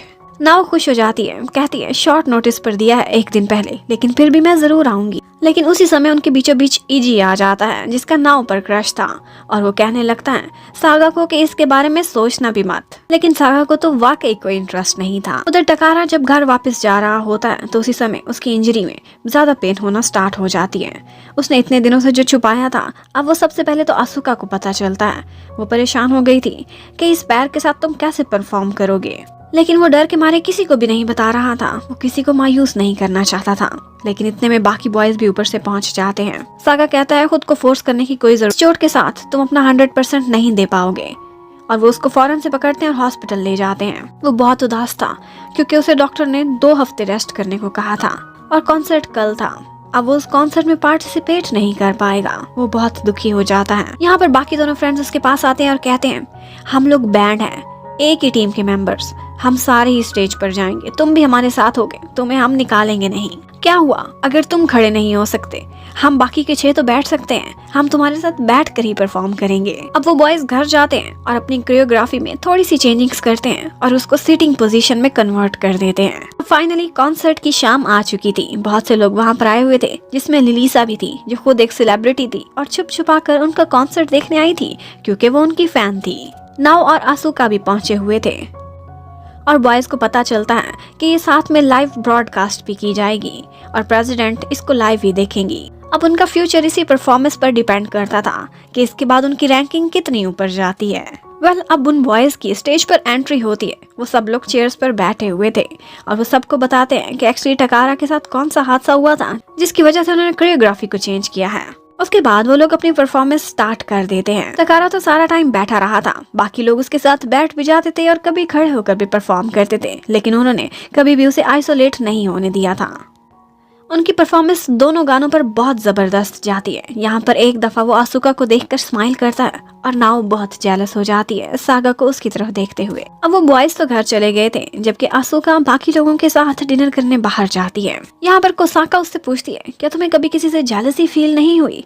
तुम हमेशा इतनी स्वीट और इतनी स्माइलिंग कैसे रहती हो? आसुका कहती है, जेलसी तो तब हो ना जब मैं खुद को किसी से सुपीरियर समझती हूँ। वो बहुत हम्बल थी और किसी को भी अपने से नीचा नहीं देखती थी। उसके साथ स्कूल में जो हादसा हुआ था उसकी यादें उसे आज भी थी और इसी वजह से वो अपने आप को एक फेलियर समझती थी। बाकी के बैंड बॉयज जब टकारा को उसकी डायरी वापस करते हैं तो उस पर उन्होंने बहुत सारी क्वालिटीज भर के लिख दी थी 2-2 पेजेस पर, जो टकारा में थी। आहिस्ता आहिस्ता ये सारा बैंड बिल्कुल एक टीम बनता जा रहा था, बिल्कुल परफेक्ट टीम। अब नेक्स्ट डे लास्ट डे था और रैंकिंग अपडेट होनी थी। आसुका बहुत डर जाती है, आहिस्ता आहिस्ता लिस्ट में ऊपर जाती है। जब देखती है तो उनका मेलोडी सॉन्ग नंबर 3 पर खड़ा हुआ था।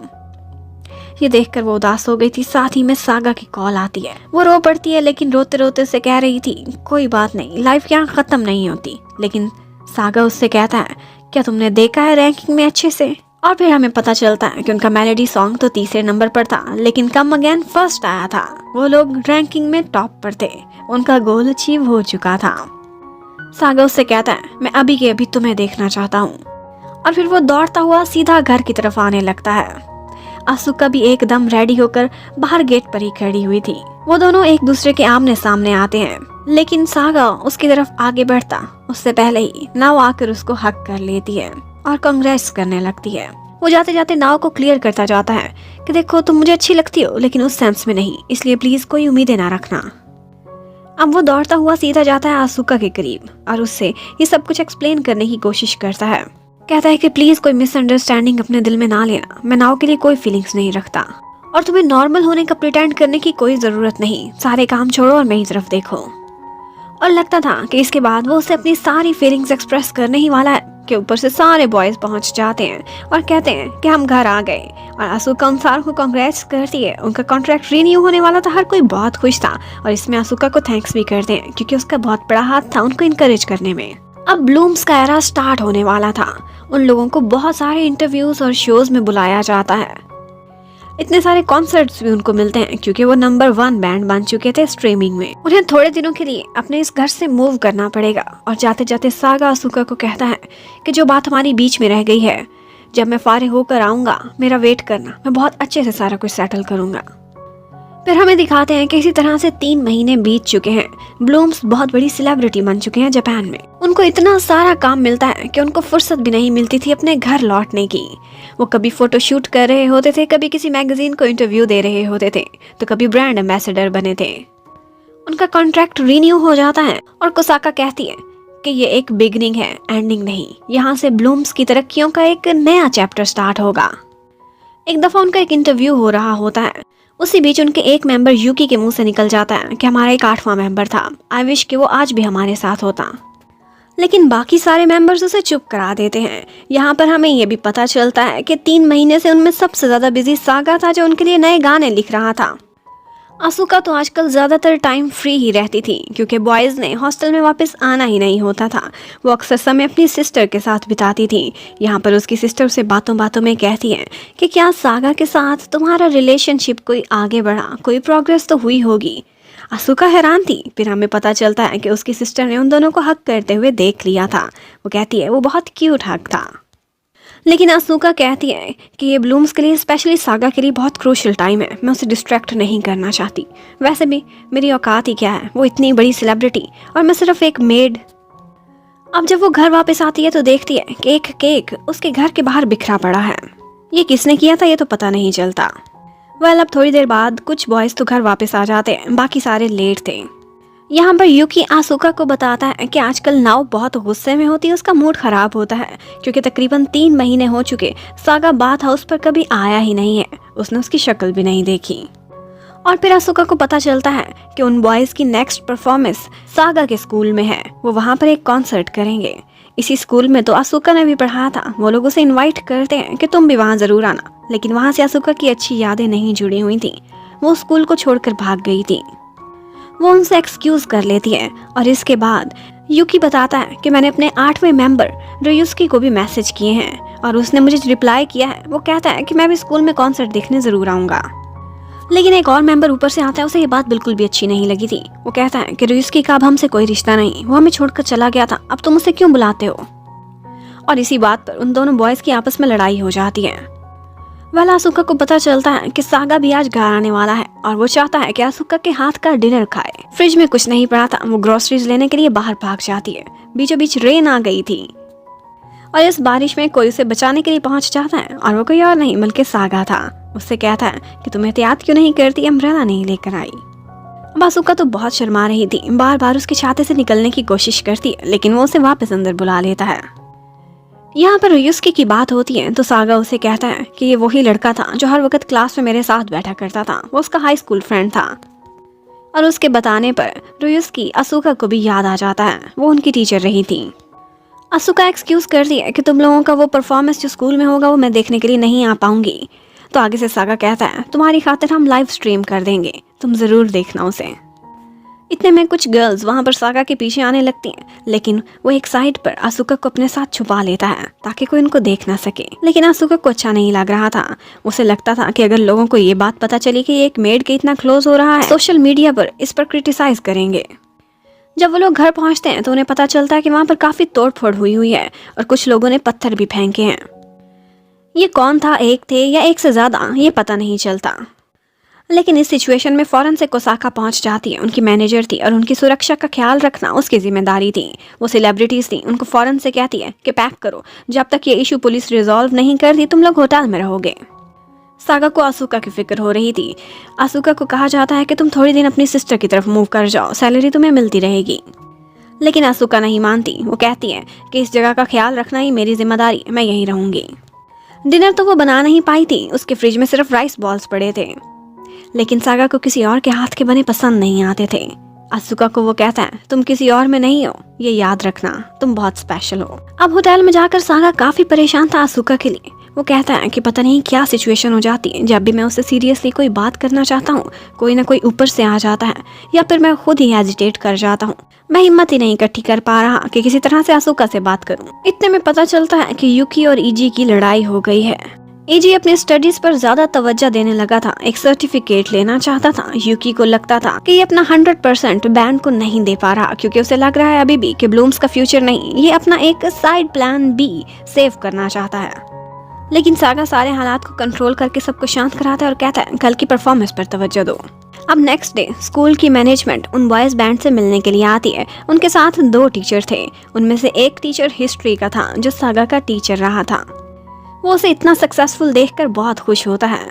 बाकी लोग सागा के बारे में पूछते हैं कि ये स्कूल में कैसा था, तो वो बताता है कि पहले तो ये डिफरेंट हुआ करता था, लेकिन फिर एक टीचर आई थी जिसका नाम आसुका था। उससे मिलने के बाद ये एकदम बदल गया था, ये उसके बहुत क्लोज हो गया था और अब सबको पता चलता है कि ये तो वही आसुका है।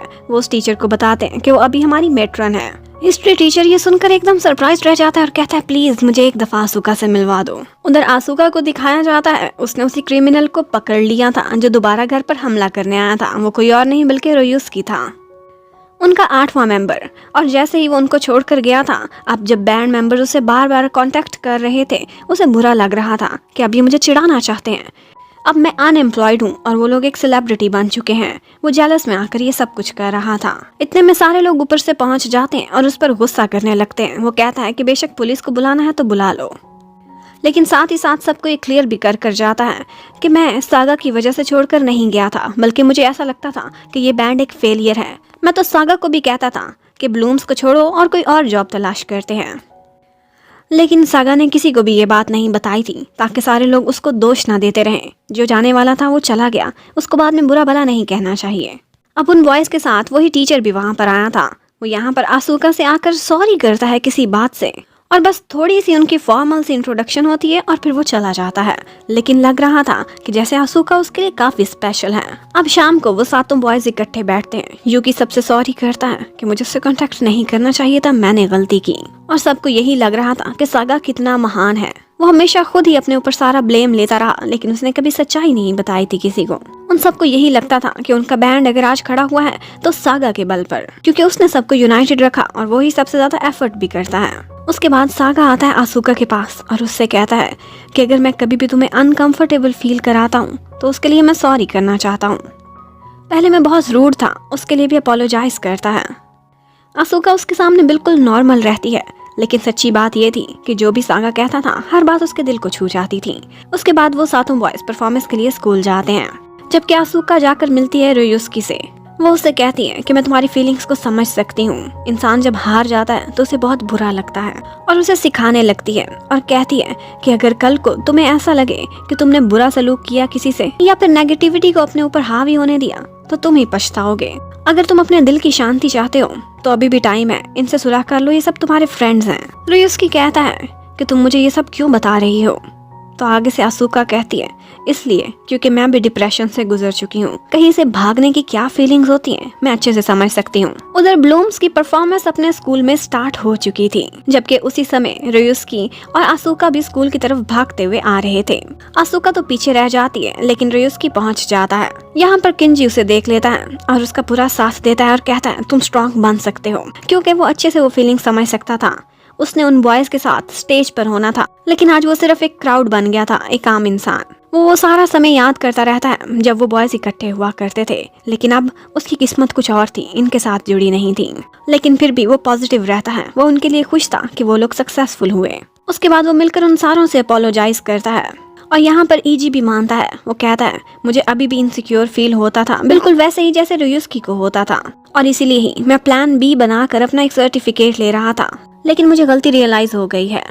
अब मैं कोई प्लान भी नहीं बनाऊंगा और अपने बैंड के लिए ही हमेशा परफॉर्म करूंगा, अपना 100% दूंगा। इन दी एंड उन सारे बॉयज की आपस में सुलह हो जाती है। वो मिलते हैं और काफी खुश नजर आते हैं।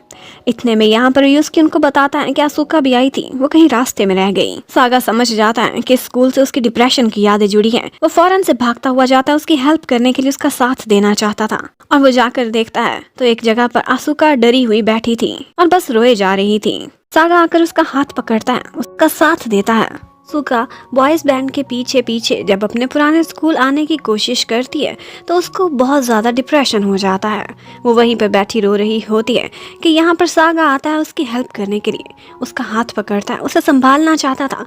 लेकिन इतने में वहाँ पर हिस्ट्री टीचर टानी आ जाता है, जो सागा को कहता है कि इससे पहले कि लोग तुम्हें यहाँ पर देखें एकदम क्राउड इकट्ठा हो जाएगा, तमाशा बनेगा, तुम अंदर चले जाओ और आसुका को मैं संभालता हूँ। बाकी के ब्लूम्स खड़े होकर अपनी फैन ब्लूमीज को ऑटोग्राफ्स दे रहे थे, फोटोज बनवा रहे थे। थोड़ी देर बाद उनके वहां से पैकअप करने का टाइम आ जाता है। यहाँ पर यूकी कहता है कि मुझे ऐसा क्यों लगता है कि जैसे टानी के लिए आसुका बहुत स्पेशल है, कहीं उनकी कोई लव स्टोरी तो नहीं। और ये सुनकर सागा को बहुत जेलसी होती है। एक्चुअली टीचर टानी बहुत स्वीट था और जब वो आसुका के साथ जॉब किया करता था वो तब से ही देख रहा था कि लड़की बहुत काइंड है और इसके साथ एक मिसहैप हुआ है। उसे उससे बहुत सिंपथीज थी और आज वो उसे घर ड्रॉप करने जाता है। अब रात के टाइम अपना सारा काम खत्म करके जब बॉयज घर वापस पहुंचते हैं तो आसुका पहले से ही बिल्कुल चीयर अप खड़ी हुई थी। वो उनका अच्छा सा वेलकम करती है। उसने एक छोटा सा केक भी बनाया था उनके लिए सरप्राइज देने के लिए, क्योंकि उनका नया गाना जो आज उन्होंने उस कॉन्सर्ट में गाया था वो फिर से ट्रेंडिंग पर था, नंबर 1 पर स्ट्रीम हो रहा था। सागा बहुत हैरान था कि किस तरह से अपनी परेशानी भुला फिर से हमारे लिए काम पर लग चुकी है। सागा को उसकी बहुत फिक्र हो रही थी तो वो रात को उसके साथ खड़ा होकर बर्तन धुलवाने में हेल्प करता है और थोड़ा सा हेजिटेंट होकर उसे दोबारा से थैंक्स करता है कि रोयुस्की के साथ हमारी दोस्ती कराने में सबसे बड़ा हाथ तुम्हारा है। आगे से आसुका भी उसका थैंक्स करती है कि आज मैं एकदम से तुम लोगों के लिए मुसीबत बन गई थी लेकिन तुम मेरी हेल्प करने पहुंच आए, सो वेरी वेरी थैंक्स। आसुका उसके सामने ऐसे नाटक करती है कि जैसे रोयुस्की के साथ रनिंग करते करते वो इतना थक गई थी कि कोलैप्स कर गई। लेकिन सागा अच्छे से जानता था कि वो सिर्फ ब्रीथिंग की वजह से कोई प्रॉब्लम नहीं था, बल्कि इसको स्ट्रेस हो गई थी। लेकिन आसुका अपनी कमजोरी उनके सामने दिखाना नहीं चाहती थी। उसके बाद वो जब बाकी बॉयज के पास आता है तो उसे पता चलता है कि उन सब बॉयज ने मिलकर आसुका के लिए एक सरप्राइज रेडी किया है। वो उसके लिए एक एप्रिसिएशन डे मनाने लगे हैं जिसमें वो उसके लिए सारा घर सजाएंगे, एक पार्टी अरेंज करेंगे, खाना बनाएंगे, उसको सारे लोग गिफ्ट्स देंगे, उसका थैंक्स करेंगे कि इतना अरसा उनको एक बेस्ट मैट्रन मिली है जिसने उनकी मेंटल हेल्थ पर भी बहुत वर्क किया है और उनको इतनी सारी इंकरेजमेंट दी। उधर प्रेसिडेंट भी आजकल बहुत खुश थी ब्लूम्स की तरफ से, क्योंकि उनका नया गाना भी हिट गया था और वो बहुत हफ्तों से रैंकिंग पर नंबर 1 आ रहे थे। यहाँ पर आसूका की कोई बात होती है तो प्रेसिडेंट कहती है कि उसको क्या जरूरत थी कि रोयुस्के की उन सारे फ्रेंड्स से दोस्ती कराती। एक्चुअली प्रेसिडेंट ने ये बात नोटिस कर ली थी कि आसूका उनकी पर्सनल लाइफ में काफी हद तक आगे जा रही है, वो सिर्फ एक मैट्रन नहीं रही। लेकिन वहाँ पर तो कोसाका इस बात को कवर कर लेती है ये कहकर कि एक मैट्रन की ये ड्यूटी है कि वो लड़कों की मेंटल हेल्थ पर भी तवज्जो दे। लेकिन बाहर जाकर वो केंजी से कहती है कि मैंने भी ये बात नोटिस की है कि आसूका उन पर ज्यादा ही कुछ इफेक्ट करने लगी है, स्पेशली सागा पर। जबकि उधर यूकी एक दफा नाव की शॉप पर जाता है और उससे कहता है तुम आजकल इतनी सैड क्यों नजर आती हो। आगे से नाव से सच सच बता देती है कि मुझे सागा ने रिजेक्ट कर दिया था इसलिए। यूकी उससे कहता है कोई बात नहीं, अगर तुम्हें रोने के लिए कंधा चाहिए तो मैं रेडी हूँ। लेकिन अब नाव उस बेचारे को लिफ्ट नहीं करा। आज असूका से अकेले में मिलने के लिए कोसाका आती है और उससे कहती है कि मैंने आजकल देखा है तुम बॉयज से बहुत ज्यादा इन्वॉल्व हो रही हो, लेकिन अब तुम्हारी ये रिस्पॉन्सिबिलिटी है कि तुमने आइंदा केयरफुल रहना है। तुम सिर्फ एक मैट्रन ही रहोगी, सिर्फ प्रोफेशनली उनसे अटैच हो सकती हो। स्पेशली तुम्हें सागा से फासला रखना चाहिए। आज फिर से रात के टाइम पर सारे बॉयज आपस में मीटिंग करते हैं। वो सब सरप्राइज रेडी कर रहे थे। कोई आइडिया लेकर आ रहा था कि आसूका को क्या गिफ्ट करना चाहिए। यहाँ पर सागा से भी मशवरा लिया जाता है, लेकिन उसे कुछ समझ नहीं आ रही थी। अब नेक्स्ट डे सागा का आमना सामना होता है आसूका की सिस्टर से, जो उनके लिए खाना लेकर आई थी, और साथ ही साथ वो लोग कुछ बातें भी करते हैं। सिस्टर को जब पता चलता है कि कल आसूका की तबीयत खराब हो गई थी क्योंकि वो स्कूल की तरफ जा रही थी, तो वो फौरन से समझ जाती है कि ये कोई ब्रीदिंग इशू नहीं था बल्कि उसकी मेंटल हेल्थ का इशू था। जबकि उसी समय दिखाते हैं कि स्कूल का प्रिंसिपल और टीचर टानी दोनों आकर उन बॉयज से बातचीत कर रहे थे, क्योंकि स्कूल में स्टूडेंट्स के लिए उन्होंने एक मोटिवेशनल वीडियो शूट करनी थी और वो भी ब्लूम्स के साथ। बॉयज वहाँ पर पूछते हैं कि आसूका कैसी टीचर थी, तो वो प्रिंसिपल उसके बारे में बुरी बातें बोलने लगता है। उसी समय उसकी सिस्टर आ जाती है और कहती है कि वो बुरी नहीं थी बल्कि बुरे तुम थे और सारी जिम्मेदारी तुम पर पड़ती है, तुमने ही उसकी लाइफ को नर्क बना दिया था। अब बाकी सारे बॉयज तो वहीं पर ही टीचर टानी को रोक लेते हैं और सारी कहानी पूछने लगते हैं, जबकि दूसरी तरफ नारू जाता है नीचे सिस्टर के पास और वो उससे सारी कहानी पूछता है। और फिर हमें पता चलता है कि आसूका एक बहुत अच्छी टीचर थी जो अपने सारे स्टूडेंट्स का ठीक ठाक ख्याल रखती थी, उन्हें सपोर्ट करती थी। एक स्टूडेंट ओवरसीज पढ़ना चाहती थी, वो उसको अपनी फुल सपोर्ट देती है और यूनिवर्सिटीज ढूंढने में भी हेल्प करती है। लेकिन बाद में उसी टीचर की मम्मी आकर आसूका को बहुत इंसल्ट करती हैं कि ये इसे गलत रास्ते पर चला रही है। इसके साथ साथ बाकी सारे टीचर्स भी उससे बहुत सारा अपना काम लिया करते थे क्योंकि वो सबसे जूनियर थी। आसूका की नेचर ही ऐसी थी, बहुत हेल्पिंग, वो किसी को भी इनकार नहीं करती थी। लेकिन जवाब में वो लोग उसे और ज़्यादा काम देते थे और जब कुछ कंप्लीट नहीं होता था तो उसे मेंटली टॉर्चर करते थे। उस पर इतना ज़्यादा बर्डन था कि एक दफ़ा गलती से स्टूडेंट्स के क्विज उससे मिस हो गए थे। पहले ही स्टूडेंट की मम्मी के इशू की वजह से उसकी नेगेटिव पॉपुलैरिटी थी और अब उसके सॉरी करने पर पूरी क्लास उसे बहुत बातें सुनाती हैं कि हमारी मेहनत से किए हुए क्विज आपने लॉस्ट कर दिए, आपको टीचर होना ही नहीं चाहिए। उस बेचारी ने तो अपना 100% दिया था, हर किसी से अच्छा बर्ताव किया था, लेकिन बदले में उसे बहुत नफरत मिलती है। हर कोई उसे डिग्रेड कर रहा था सिवाय एक टीचर टानी के जो उसकी सिचुएशन को समझ सकता था। ये बात उसने इतनी ज्यादा अपने मन पर और अपनी बुद्धि पर उसने ये बात बहुत ज़्यादा अपने मन पर ले ली थी और अगले ही दिन वो स्कूल आती है लेकिन वापस मुड़ जाती है। उसके बाद कभी भी लौट कर नहीं आती। सिस्टर बताती है कि उसे पूरा 1 साल डिप्रेशन की मेडिसिन लेनी पड़ी थी और फिर उसने टीचर बनने का सपना छोड़कर मेरे साथ रेस्टोरेंट चलाना स्टार्ट कर दिया था। अब सारे बॉयज को बहुत ज़्यादा हमदर्दी होने लगती है आसूका से, लेकिन सागा कहता है कोई भी उसको ये बात फील नहीं कराएगा। अगर कोई आप लोगों से सिंपैथी शो करे तो आपको कैसा लगेगा, अच्छा या बुरा? हम आसूका को डाउन नहीं होने देंगे और जैसे पहले ही उसके लिए सरप्राइज रेडी कर रहे हैं बिल्कुल वैसे ही करेंगे। अब वो बॉयज किसी बहाने से आसूका को बाहर भेजकर घर को अच्छे से डेकोरेट करते हैं और उसको एक सरप्राइज देते हैं। हर किसी ने उसके लिए बहुत कुछ किया था, सारे लोग एक एक करके उसे गिफ्ट देते हैं। एक केक भी बनाया गया था, लेकिन बस एक सागा ही रह गया था जिसे एंड तक समझ नहीं आई थी कि वो आसूका को क्या गिफ्ट दे। आज आसूका बहुत स्पेशल फील कर रही थी। जब से वो इन बॉयज के साथ रहने लगी थी, मैट्रन की जॉब कर रही थी, उसका डिप्रेशन दिन ब दिन कम होता जा रहा था। वो हंसने लगी थी, उनके साथ खेलने लगी थी। आसूका कहती है कि मुझसे छुपाने की तुम लोग कोशिश कर रहे हो, लेकिन सिस्टर ने मुझे सब कुछ बता दिया है। आप लोगों को मेरे स्कूल वाला हादसा पता चल चुका है। वो कहती है चलो जो होना था वो हो गया, अच्छा ही हुआ। अगर मैं टीचर रहती तो तुम लोगों की मैट्रन कैसे बनती। और बताती है कि अब वो इस काम से बहुत खुश है और बताने लगती है कि मेरे नाम का मीनिंग क्या है। वो मीनिंग यही था, मुरझाए हुए को दोबारा से ब्लूम करना। ये बात आज भी सागा को अच्छे से याद थी, उसके दिल पर लिखी हुई थी। वो बताती है कि कल रियुस्के के साथ भागते भागते जब मैं रुकी थी तो एक्चुअली तुम लोगों की लाइव स्ट्रीम ही देख रही थी, और उसमें उसने सुना था कि सागा ने अपने नए गाने का सारा क्रेडिट आसुका को ही दिया था, क्योंकि वो एक मोटिवेशनल गाना था। और उसको मोटिवेशन किसने दी थी? इसी स्कूल की एक टीचर ने। आसुका को उसने नाम तो नहीं लिया था, लेकिन क्रेडिट उसको दिया था कि मैं आज एक आइडल हूँ तो सिर्फ और सिर्फ उस टीचर की वजह से। ये बात आसुका को बहुत स्पेशल लगी थी और वो वहीं से भागना स्टार्ट कर देती है ताकि लाइव ये कॉन्सर्ट देख सके। लेकिन जैसे ही स्कूल के सामने वो पहुंची थी, उसे फिर से डिप्रेशन होने लगा था। उसके कदम जम गए थे, वो अंदर जा ही नहीं सकी थी। वो कहती है शायद मैं बहुत स्टूपिड हूँ, उल्टी सीधी हरकतें मुझसे हो जाती हैं। लेकिन सागा कहता है आइंदा से कभी खुद को स्टूपिड नहीं बोलना, तुम ऑसम हो, बल्कि तुम बेस्ट हो और हमारे लिए हमेशा बेस्ट रहोगी। तुम क्यों इतना काम करती हो, क्यों अपना 100% हर टाइम पर देती रहती हो, चाहे तुम खुद ही बीमार क्यों ना हो जाओ। आइंदा से तुमने अपनी हिम्मत से बढ़कर कभी एफर्ट नहीं करनी। ये बात करते हुए वो बहुत इमोशनल हो गया था। और वहाँ के सातों लड़के आसुका को अपनी फुल सपोर्ट शो करते हैं और उसे बताते हैं कि वो कितनी अच्छी और कितनी स्पेशल है। आसुका के लिए आज लाइफ का बेस्ट डे था, इतने अच्छे लोग उसे मिलते हैं।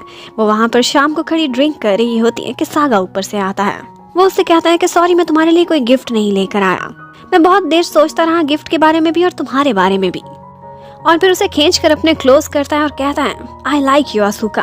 और फिर उसके हैंड पर A+ बनाता है और कहता है कि मेरी तरफ से तुम्हें A+ मिला। आइंदा तुम दूसरों की खातिर खुद को कभी स्ट्रेस नहीं दोगी, ये वादा करो मुझसे, क्योंकि तुम मेरे लिए बहुत स्पेशल हो। वो दोनों खड़े हुए थे कि उनको नारू देख लेता है। दिखाया जाता है कि ब्लूम्स का एक नया गाना रिलीज हुआ है जो कि पहले गानों की तरह से बहुत ज़बरदस्त रहता है रैंकिंग में, और वो एक शो में वही गाना परफॉर्म कर रहे होते हैं। ना सिर्फ उनकी सिंगिंग बल्कि उनकी परफॉर्मेंस, हर चीज़ ऑडियंस का दिल जीते जा रही थी। वो डे बाय डे पॉपुलर होते चले जा रहे थे और उनकी इस पॉपुलैरिटी को आसुका भी बहुत इंजॉय करती है। वो भी यही टीवी शो अपने टीवी पर देख रही होती हैं। ब्लूम्स आजकल बहुत खुश थे, उन्होंने अपने सारे सपने अचीव कर लिए थे। वो कहते हैं कि अगर आज हम ट्रेंडिंग पर हैं तो सिर्फ ब्लूमीज की वजह से, जो हमारे फैन हैं हम उनसे बहुत प्यार करते हैं। और तो और मजे की बात ये थी कि उनका आज का सॉन्ग नंबर 1 पर ट्रेंड हो रहा था, जबकि चैनी के यूजू की बर्थडे नंबर 4 पर थी। लेकिन नारू थोड़ा सा अपसेट दिखाई दे रहा था।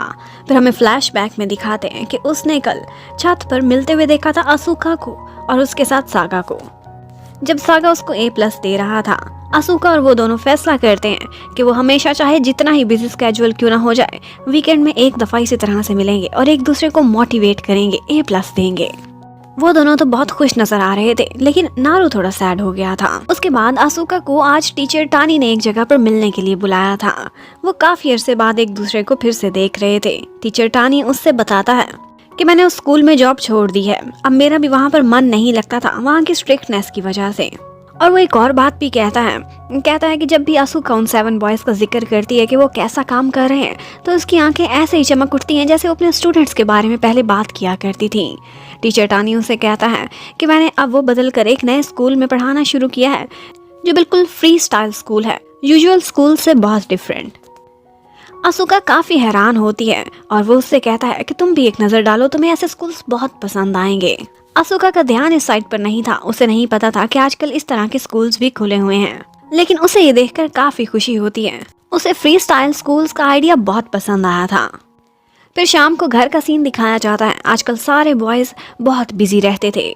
आज ईजी तो बैठा रो रहा था क्योंकि एक क्विज शो था जिसमें चेनी के यूजू ने उसे हरा दिया था। बाकी सब उसको चीयर अप कर रहे होते हैं। 2 बॉयज ऐसे थे जो किसी डांस कंपटीशन में गए थे और वहाँ बहुत अच्छा परफॉर्म करके आए थे।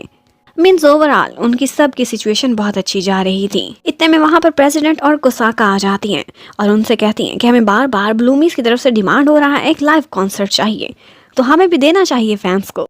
और फिर यहीं पर उनको पता चलता है कि उनका नेशन टूर स्टार्ट होने वाला है।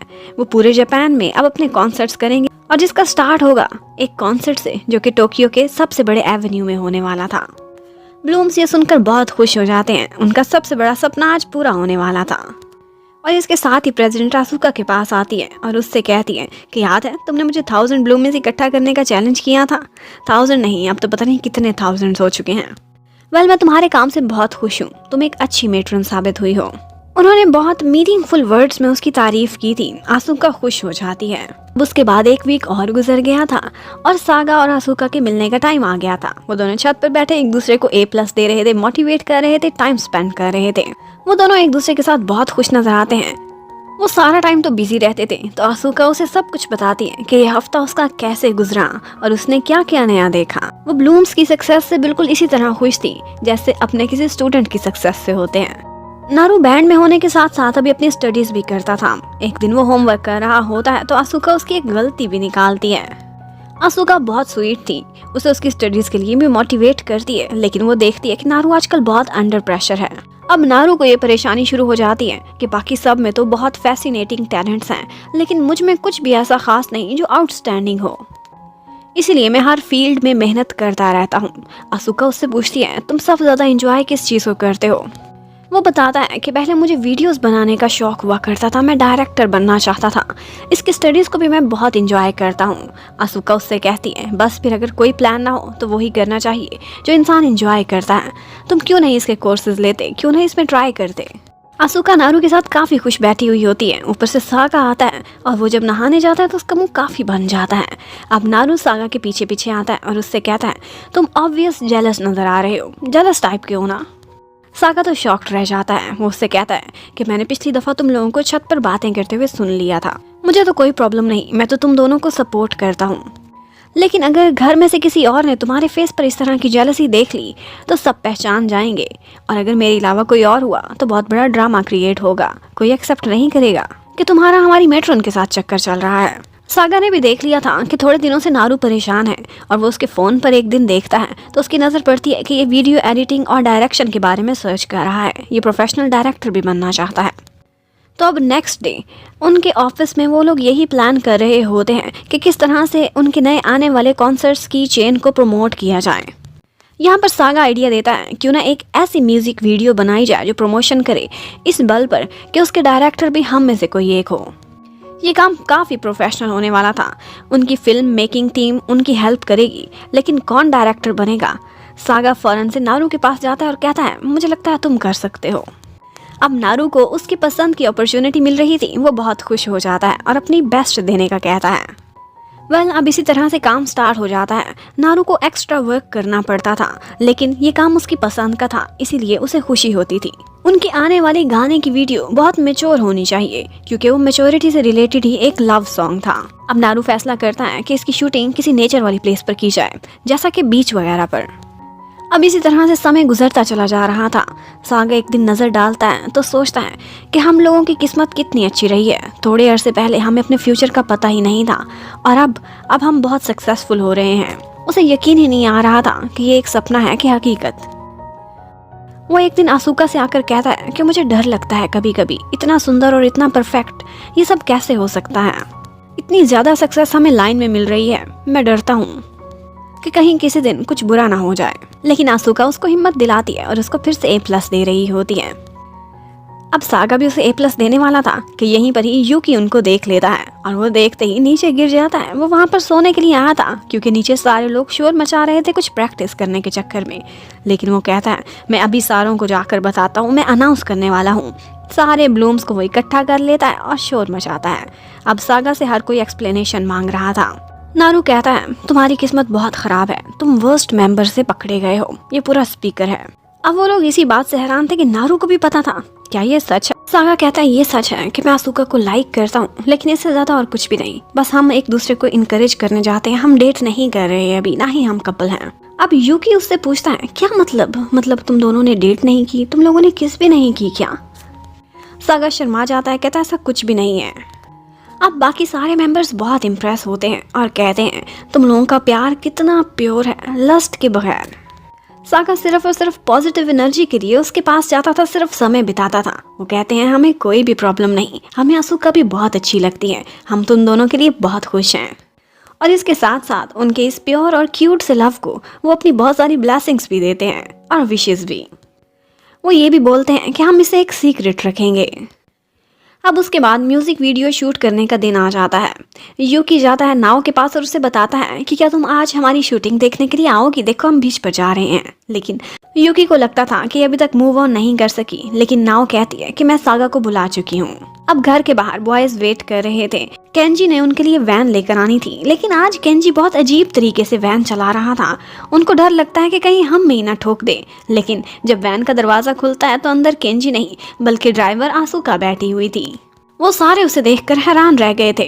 वो बताती है कि केंजी के पैर में फ्रैक्चर हो गया था, उसे 2 हफ्ते रेस्ट करना पड़ेगा, इसीलिए मैं तुम लोगों की ड्राइवर हूँ। हाँ, काफ़ी अरसे से मैंने ड्राइव तो नहीं किया, लेकिन लाइसेंस तो मेरे पास है। और बस फिर वो जिस तरह से उनकी वैन चलाती है, उनको लगता है कि 1 घंटे का सफ़र 5 घंटे में तय होगा। और इसके साथ साथ उनको अपने सुरक्षित पहुँचने की भी कोई गारंटी नहीं थी। उसके बाद दिखाते हैं कि बीच पर उनकी म्यूजिक वीडियो शूट होने लगती है। डायरेक्टर नारू था, उसे बहुत मुश्किल से ही कोई चीज़ पसंद आती थी। कभी वो एक्सप्रेशंस में कोई मसला निकाल देता था, तो कभी उनके स्माइल करने पर एतराज़ करने लगता था कि हमने यहाँ पर मैच्योर दिखना है, मोर सेक्सी। अब उसके बाद लंच ब्रेक आती है। आसुका उन सारों को खाना देती है। यहाँ पर वो बॉयज बात कर रहे थे, मैच्योर दिखना है तो फिर सोचो कि हम अब से 10 साल बाद कहाँ होंगे, क्या कर रहे होंगे, उसी फ्रेम में खुद को सेट करते हैं। यहाँ पर वो लोग आसुका से भी पूछते हैं कि तुम 10 साल बाद खुद को कहाँ देखना चाहती हो। ये सुनते ही एक दफा तो आसुका का मूड ऑफ हो जाता है, वो परेशान हो जाती है। और यहीं पर ही उनकी शूटिंग का दोबारा से टाइम आ जाता है। नारू को कुछ अच्छा आइडिया क्लिक किया था, वो वहाँ से भाग जाता है। उसके बाद वो लोग दोबारा से अपना लास्ट सीन शूट करते हैं, क्योंकि नारू अपना बेस्ट देना चाहता था। यहाँ पर वापसी के समय जब आसुका अपना सामान पैक कर रही होती है तो सागा उसके पास आता है। कल वाला A+ उसे नहीं दे सका था तो आज देता है। सागा समझ जाता है। वो आसुका से कहता है तुम अपने फ्यूचर को लेकर परेशान ना हो, तुम खुद कुछ अच्छी हो तो तुम्हारे साथ फ्यूचर में कुछ अच्छा ही होगा। इतने में कि वो कोई और बात करते उनको बाकी लोग बुलाने के लिए आ जाते हैं कि वापसी के लिए वैन रेडी हो गई है। अब नारू की तरफ से डायरेक्ट की गई म्यूजिक वीडियो बहुत जबरदस्त जाती है। यहाँ पर एक दफा आसुका का जिक्र आता है तो कोसाका उससे पूछती है कि लास्ट टाइम आपने कुछ मीनिंगफुल बोला था, आज क्या बोलेंगी। प्रेसिडेंट कहती है वो अच्छी मेट्रोन है, लेकिन हर चीज का एक एक्सपायरी टाइम भी होता है। और उसी टाइम पर आसुका को दिखाते हैं आज जब नारू स्कूल जा रहा था तो उसने उसके लिए उसका फेवरेट लंच भी प्रिपेयर किया था। नारू वो लेकर घर से निकल जाता है। वो बाहर जाता है, फिर से परेशान खड़ा हुआ था। और थोड़ी देर बाद ही हमें दिखाते हैं कि ब्लूम्स के ऊपर तो एक मुसीबत आ गई है। उनके सोशल मीडिया पे हर कोई उनको बुरा भला कह रहा है। उनके फैंस उनसे नफरत करने लगे हैं, स्पेशली सागा से। इसकी वजह ये बनी थी कि एक्चुअली बीच पर खड़े हुए सागा ने जब आसुका का हाथ पकड़ा हुआ था तो वो फोटो वायरल हो गई है। अब किसने वो सीक्रेटली फोटो बनाई थी ये तो अभी हमें पता नहीं चलता, लेकिन इसकी वजह से ब्लूम्स को बहुत नुकसान पहुंचता है। सब ब्लूमी का दिल टूट गया था। हर कोई सागा को बुरा भला कह रहा था कि उसके अपनी मेड के साथ रिलेशंस हैं। सागा से पूछा जाता है तो वो कहता है कि मैं कोई झूठ नहीं बोलूंगा, मैं वाकई आसुका को लाइक करता हूँ, लेकिन मैं उसे अभी डेट नहीं कर रहा। लेकिन कोसाका कहती है मैं तो मान लूंगी, लेकिन दुनिया मानेगी क्या? तुम्हारे और आसुका की प्योरिटी पर कोई भी विश्वास नहीं करेगा। उधर नारू घर पहुंचता है और जाकर आसुका से कहता है कि अब तुम्हारी मैट्रन की जॉब प्लीज तुम खत्म कर सकती हो और अभी के अभी ये घर छोड़कर चली जाओ। लेकिन उसे अंदाजा नहीं था कि उससे पहले ही आसुका अपना सामान पैक करके खड़ी थी और इसके साथ ही वो वहां से चली जाती है। उधर ब्लूम्स के ऑफिस के बाहर बहुत रश लगा हुआ था मीडिया का। हर कोई सागा को देखना चाहता था, सवाल करना चाहता था। लेकिन वो जब घर आता है उसे आसुका का इंतजार था, उससे मिलेगा, लेकिन वहाँ वो थी ही नहीं। वो नारू से लड़ने लगता है कि तुमने उसे रोका क्यों नहीं। नारू कहता है क्यों रोकता, मैंने तो खुद उसे कहा है कि यहाँ से चली जाओ। पहले भी तुम्हें कहा था कि केयरफुल रहना, लेकिन तुमने एहतियात नहीं की। ब्लूम्स के लिए जो जरूरी था मैं जरूर करूंगा। अब सागा छत पर जाता है, बार बार आसुका को कॉल करता है, लेकिन वो उठा ही नहीं रही थी। और उसी टाइम पर आसुका ऑफिस में गई हुई होती है और वो कोसाका के थ्रू अब प्रेसिडेंट से मिलती है। वो अपना कॉन्ट्रैक्ट टर्मिनेट कराना चाहती थी। वो जाते ही प्रेसिडेंट से सॉरी करती है और कहती है कि मैं रिजाइन करना चाहती। प्रेसिडेंट सबसे पहले तो उसे उस वेन्यू पर लेकर जाती है जहाँ पर ब्लूम्स का पहला कॉन्सर्ट होना था। इतना बड़ा वेन्यू देखकर आसुका की आंखें खुल जाती हैं। वो उसे यही कहती हैं कि क्या तुम चाहती हो कि ब्लूम्स तरक्की करें, तो तुम्हारा फैसला उनकी लाइफ से निकलने का बिल्कुल दुरुस्त है। उधर सागा को उसकी कंपनी ने यही मशवरा दिया था कि मीडिया के सामने आओ, अपोलोजाइज करो और कोई एक्सप्लेनेशन दो, लेकिन सागा अपनी बात पर अड़ गया था। वो कहता है क्यों माफी मांगू, मैंने कुछ गलत नहीं किया। वो कहता है क्या मुझे थोड़ा सा भी अधिकार नहीं है अपनी लाइफ पर? एक छोटी सी खुशी भी मैं नहीं ले सकता? किसके साथ टाइम बिताना चाहता हूँ वो भी नहीं कर सकता? इतने में ऊपर से प्रेसिडेंट आ जाती है। उसने सब सुन लिया था। वो उसे कहती है कि ठीक है, अगर तुम्हें अपोलोजाइज नहीं करना तो तुम साइड पर रहो। अब से ब्लूम सिर्फ 6 लोग हैं। जब तक तुम्हारा दिमाग दुरुस्त नहीं हो जाता तब तक यही 6 लोग कॉन्सर्ट करेंगे और हर प्रोग्राम में जाएंगे। अब बाकी सारे मेंबर सागा को यही कहते हैं, तुम्हारे बगैर हम इनकम्प्लीट हैं, तुम्हें ब्रेक नहीं लेना चाहिए, ये क्रिटिकल मोमेंट है, अपोलोजाइज करो। लेकिन नारू कहता है इसे इसके हाल पर छोड़ दो, ब्लूम को इसकी जरूरत नहीं है, अभी तुम लोगों को मैं लीड करूंगा। अब नेक्स्ट डे उन लोगों का टीवी पर एक शो था। उसमें सिर्फ 6 ब्लूम्स ही जाते हैं और सागा उनको सिर्फ टीवी पर बैठकर देखता है, जिस तरह से वो उसके बगैर भी परफॉर्म कर रहे थे। बस इसी तरह से दिन गुजरते रहते हैं। अब 3 महीने गुजर चुके थे। सागा को हर आहट पर यही लगता था कि शायद आसूका आ गई है, लेकिन उसके अरमानों पर पानी फिर जाता था। आसूका लौटकर आई ही नहीं थी, ना ही उससे कांटेक्ट किया था। एक दफा ट्रिनिटी उसके पास आता है और उससे कहता है कि इस वक्त तुम बहुत नेगेटिव इमोशंस में हो, अच्छा है कि सोशल मीडिया से दूर रहो, वरना तुम खुद को ही ब्लेम देते रहोगे। उधर केंजी बाकी के 6 मेंबर्स को ब्रीफ कर रहा था। उन लोगों ने अब प्रोग्रेस कर ली थी। एक दफा उनकी फैन फॉलोइंग बहुत डाउन गई थी, लेकिन अब फिर से वो इंक्रीज हो रही थी और अब उन 6 मेंबर्स के हार्ड वर्क की वजह से वो वापस उसी पॉइंट पर पहुंचने वाले थे जहां से उन्होंने स्टार्ट किया था। कुछ मेंबर्स तो चाहते थे कि अब हालात फिर से ठीक होते जा रहे हैं, सागा को वापस आ जाना चाहिए, लेकिन नारू उनसे कहता है जितना भी मुश्किल हाल था हमने ये गुजारा है, हमने सब कुछ फेस किया, लेकिन फिर भी हारे नहीं, मेहनत करते रहे। अब जब तक सागा अपनी जिद पर अड़ा हुआ है उसे वापस आने का कोई अधिकार नहीं। लेकिन एक टेंशन बन गई थी, ब्लूम्स के पास अब कोई भी नया गाना नहीं था, क्योंकि गाने तो हमेशा सागा लिखता था। उधर सागा को पता चलता है कोसाका के थ्रू कि ब्लूम्स अब किसी के लिखे हुए गाने गाएंगे। ये सुनकर वो काफी हर्ट होता है। वो सुनकर काफी हैरान होता है कि सारे बॉयज मान गए। अब वो परेशान सा बाहर जाता है। वो हमेशा अपने आप को छुपा लेता था जब भी लोगों के क्राउड को देखता था। आज मार्केट से गुजरते हुए सागा को उसी फेस्टिवल का एक पोस्टर नजर आता है जिसमें उसने बाकी ब्लूम्स के साथ मिलकर एक मैस्कॉट शो किया था। वो अब घर जाकर नारू को दिखाता है और कहता है तुम लोगों को इसी शो में परफॉर्म करना चाहिए, यहीं से तो हम लोगों की तरक्की का स्टार्ट हुआ था, उसी एक वीडियो ने तो हमें पॉपुलर किया था। और यहाँ पर गाने लिखने की बात आती है तो बाकी सारे बॉयज उसे कहने लगते हैं कि हमें तुम्हारे गाने पसंद है, हम तुम्हारे लिखे हुए ही गाना चाहते हैं, प्लीज अपने अंदर थोड़ी सी लचक पैदा करो और बदलाव लाओ। अब आगे तुम क्या करने वाले हो सागा? लेकिन सागा अभी भी कहता है कि मैं कैसे माफी मांग लूं जब मैंने कुछ गलत ही नहीं किया। अब ब्लूम्स ने मान तो लिया था कि वो उस शो में जरूर जाएंगे। उसी फेस्टिवल को अटेंड करने के लिए वो मार्केट में जाते हैं। उन्होंने एक्सपेक्ट भी नहीं किया था कि ब्लूम्स वहां पर आएंगे। इतने में सागा वहां पर साइड से निकलने वाला होता है कि बाकी सारे बॉयज उसे रोक लेते हैं और कहते हैं कि क्यों ना आज हम इतने अरसे बाद इकट्ठे परफॉर्म करें, यहाँ पर तो हमारे पर कोई पाबंदी नहीं है, ये हम अपने मर्जी से अपने दिल से कर रहे हैं। कोसाका ने भी उनको इजाजत दे दी थी क्योंकि ये उनकी छुट्टी का दिन था।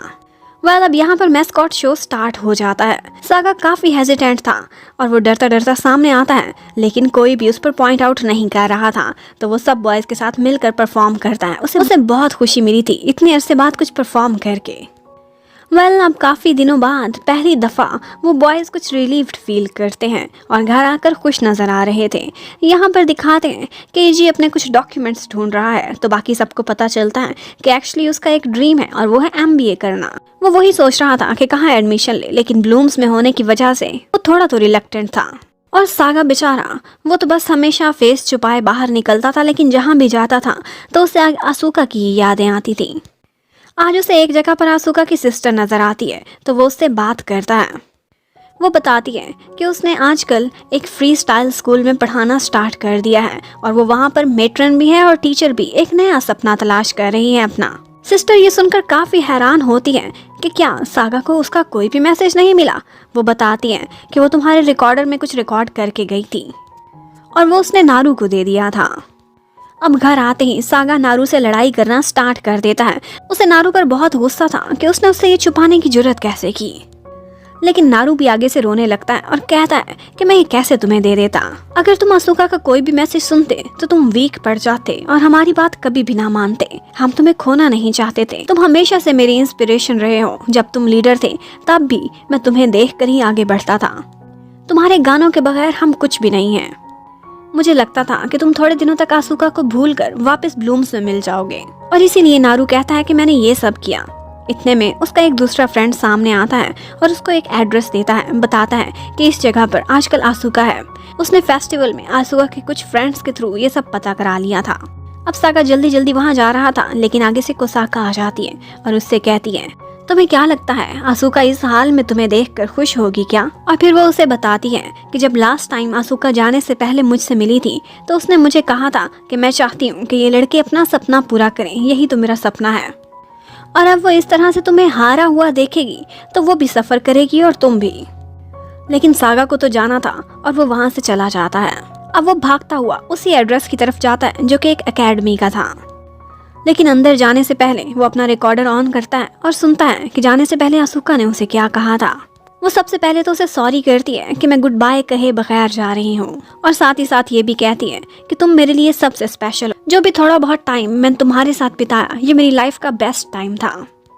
और उसे थैंक्स भी करती है, तुमने हमेशा मुझे इनकरेज किया, मुझे A+ दिया और मेरी हिम्मत बढ़ाई, मुझे वैल्यू दिया। और वो ये भी कहती है कि तुम लोगों को देखकर मेरे अंदर एक नया जज्बा जागा है, मैं फिर से अपना ड्रीम पूरा करना चाहती हूँ, वही टीचर बनने का। और इसके साथ साथ उसे गुड लक भी कहती है। अब सागा देखता है तो सामने बारिश में बहुत सारे बच्चों के साथ आसूका आ रही थी। वो उठता है और उसकी तरफ बढ़ने लगता है, लेकिन फिर आगे गुजर जाता है उसे मिले बगैर ही। आसूका मूर्ति जरूर है लेकिन उनका आमना सामना नहीं होता। अब जब सागा जा रहा होता है तो कोई आकर उसे अम्ब्रेला देता है, और ये था टीचर टानी। वो उससे कहता है कि आसूका की फिक्र ना करो, वो यहाँ पर बहुत अच्छे से रह रही है, और जैसे तुम लोगों को उसने सपोर्ट किया था अब यहाँ के बच्चों को फिर से ब्लूम करना सिखा रही है। सागा ने यही सुनना था कि उसके बाद वो बिना छाता लिए ही वहाँ से भाग जाता है। उधर बाकी बॉयज को दिखाते हैं, वो एक फ्रैंक डिस्कशन आपस में कर रहे थे। नारू कहता है कि मैं हमेशा से डायरेक्टर बनना चाहता था और यही मेरा पैशन है, लेकिन इसके लिए उसे ओवरसीज स्टडीज करनी पड़ेंगी जो कि वो ब्लूम की वजह से नहीं कर सकता। ईजी के बारे में तो हम जानते हैं, उसका पहले ही MBA करने का सपना था।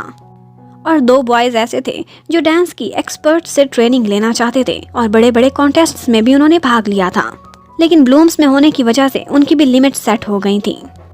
इतने में सागा ऊपर से आ जाता है और कहता है तुम, मैं और हम सब ब्लूम्स को अपना 100% दे रहे हैं, लेकिन क्या किसी ने ये भी सोचा कि और भी बहुत सी इंपॉर्टेंट चीज़ें हैं जो हम अपनी लाइफ में कर रहे हैं लेकिन कंफ्यूज्ड हैं। और यहाँ पर वो सारे लड़के ही रोने लग जाते हैं और सभी एक दूसरे से सॉरी करते हैं और कन्फ्यूजन्स को दूर करते हैं।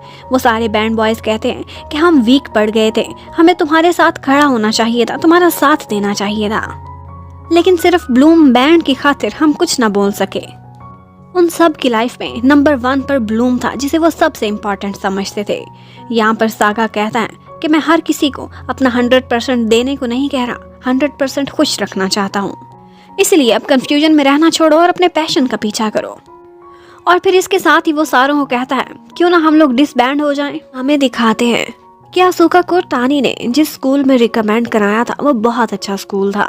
फ्री स्टाइल स्कूल में उस पर कोई ज़्यादा पाबंदियाँ या बर्डन्स नहीं थे, और जिस तरह से स्टूडेंट्स को तंग नहीं किया जाता था बिल्कुल वैसे ही टीचर्स भी बहुत खुश और बर्डन फ्री फील करते थे वहाँ पर। आसूका को वहाँ पर आकर काफ़ी अच्छा फील होता है क्योंकि टीचिंग उसका पैशन रहा था। जबकि ब्लूम सब जाते हैं प्रेसिडेंट के पास और बताते हैं कि हमने फैसला किया है, हम डिसबैंड होना चाहते हैं। प्रेसिडेंट को लगता था कि ये सागा की वजह से, लेकिन सब कहते हैं नहीं, बिल्कुल भी नहीं, हम लोगों ने दिल खोलकर एक दूसरे से ऑनेस्ट टॉक की थी। उन सारों की एजेस कम थी और उनके लाइफ में अपने अपने सपने थे, अपने अपने गोल्स थे, वो बहुत सारी चीज़ों में एक्सपीरियंस हासिल करना चाहते थे, लेकिन ब्लूम्स की वजह से वो खुद को होल्ड बैक कर रहे थे। अपनी अपने फील्ड में मास्टर बनने के लिए उन्हें कहीं ना कहीं एक दफ़ा मूव करना पड़ेगा, ब्लूम को छोड़ना पड़ेगा। प्रेसिडेंट कहती है ओके तुम लोगों की मर्जी, और साथ ही साथ सागा को कहती है कल से तुम काम पर वापस आ सकते हो, तुम फिर से ब्लूम का हिस्सा हो। और इसके साथ ही उनको पता चलता है कि उनकी कॉन्सर्ट की चेन अभी थोड़े अरसे में स्टार्ट होने वाली है और अपने लास्ट कॉन्सर्ट पर वो डिसबैंड होने के अनाउंसमेंट अपने फैंस के सामने कर सकते हैं। अब उसके बाद सागा अपना एक सॉन्ग सुनाता है प्रेसिडेंट को जो उसने नया लिखा था, और यही वो सॉन्ग था जो अपनी क्लोजिंग पर वो गाना चाहता था अपने फैंस के सामने। प्रेसिडेंट को वो बहुत पसंद आता है, वो दिल छू जाने वाला सॉन्ग था।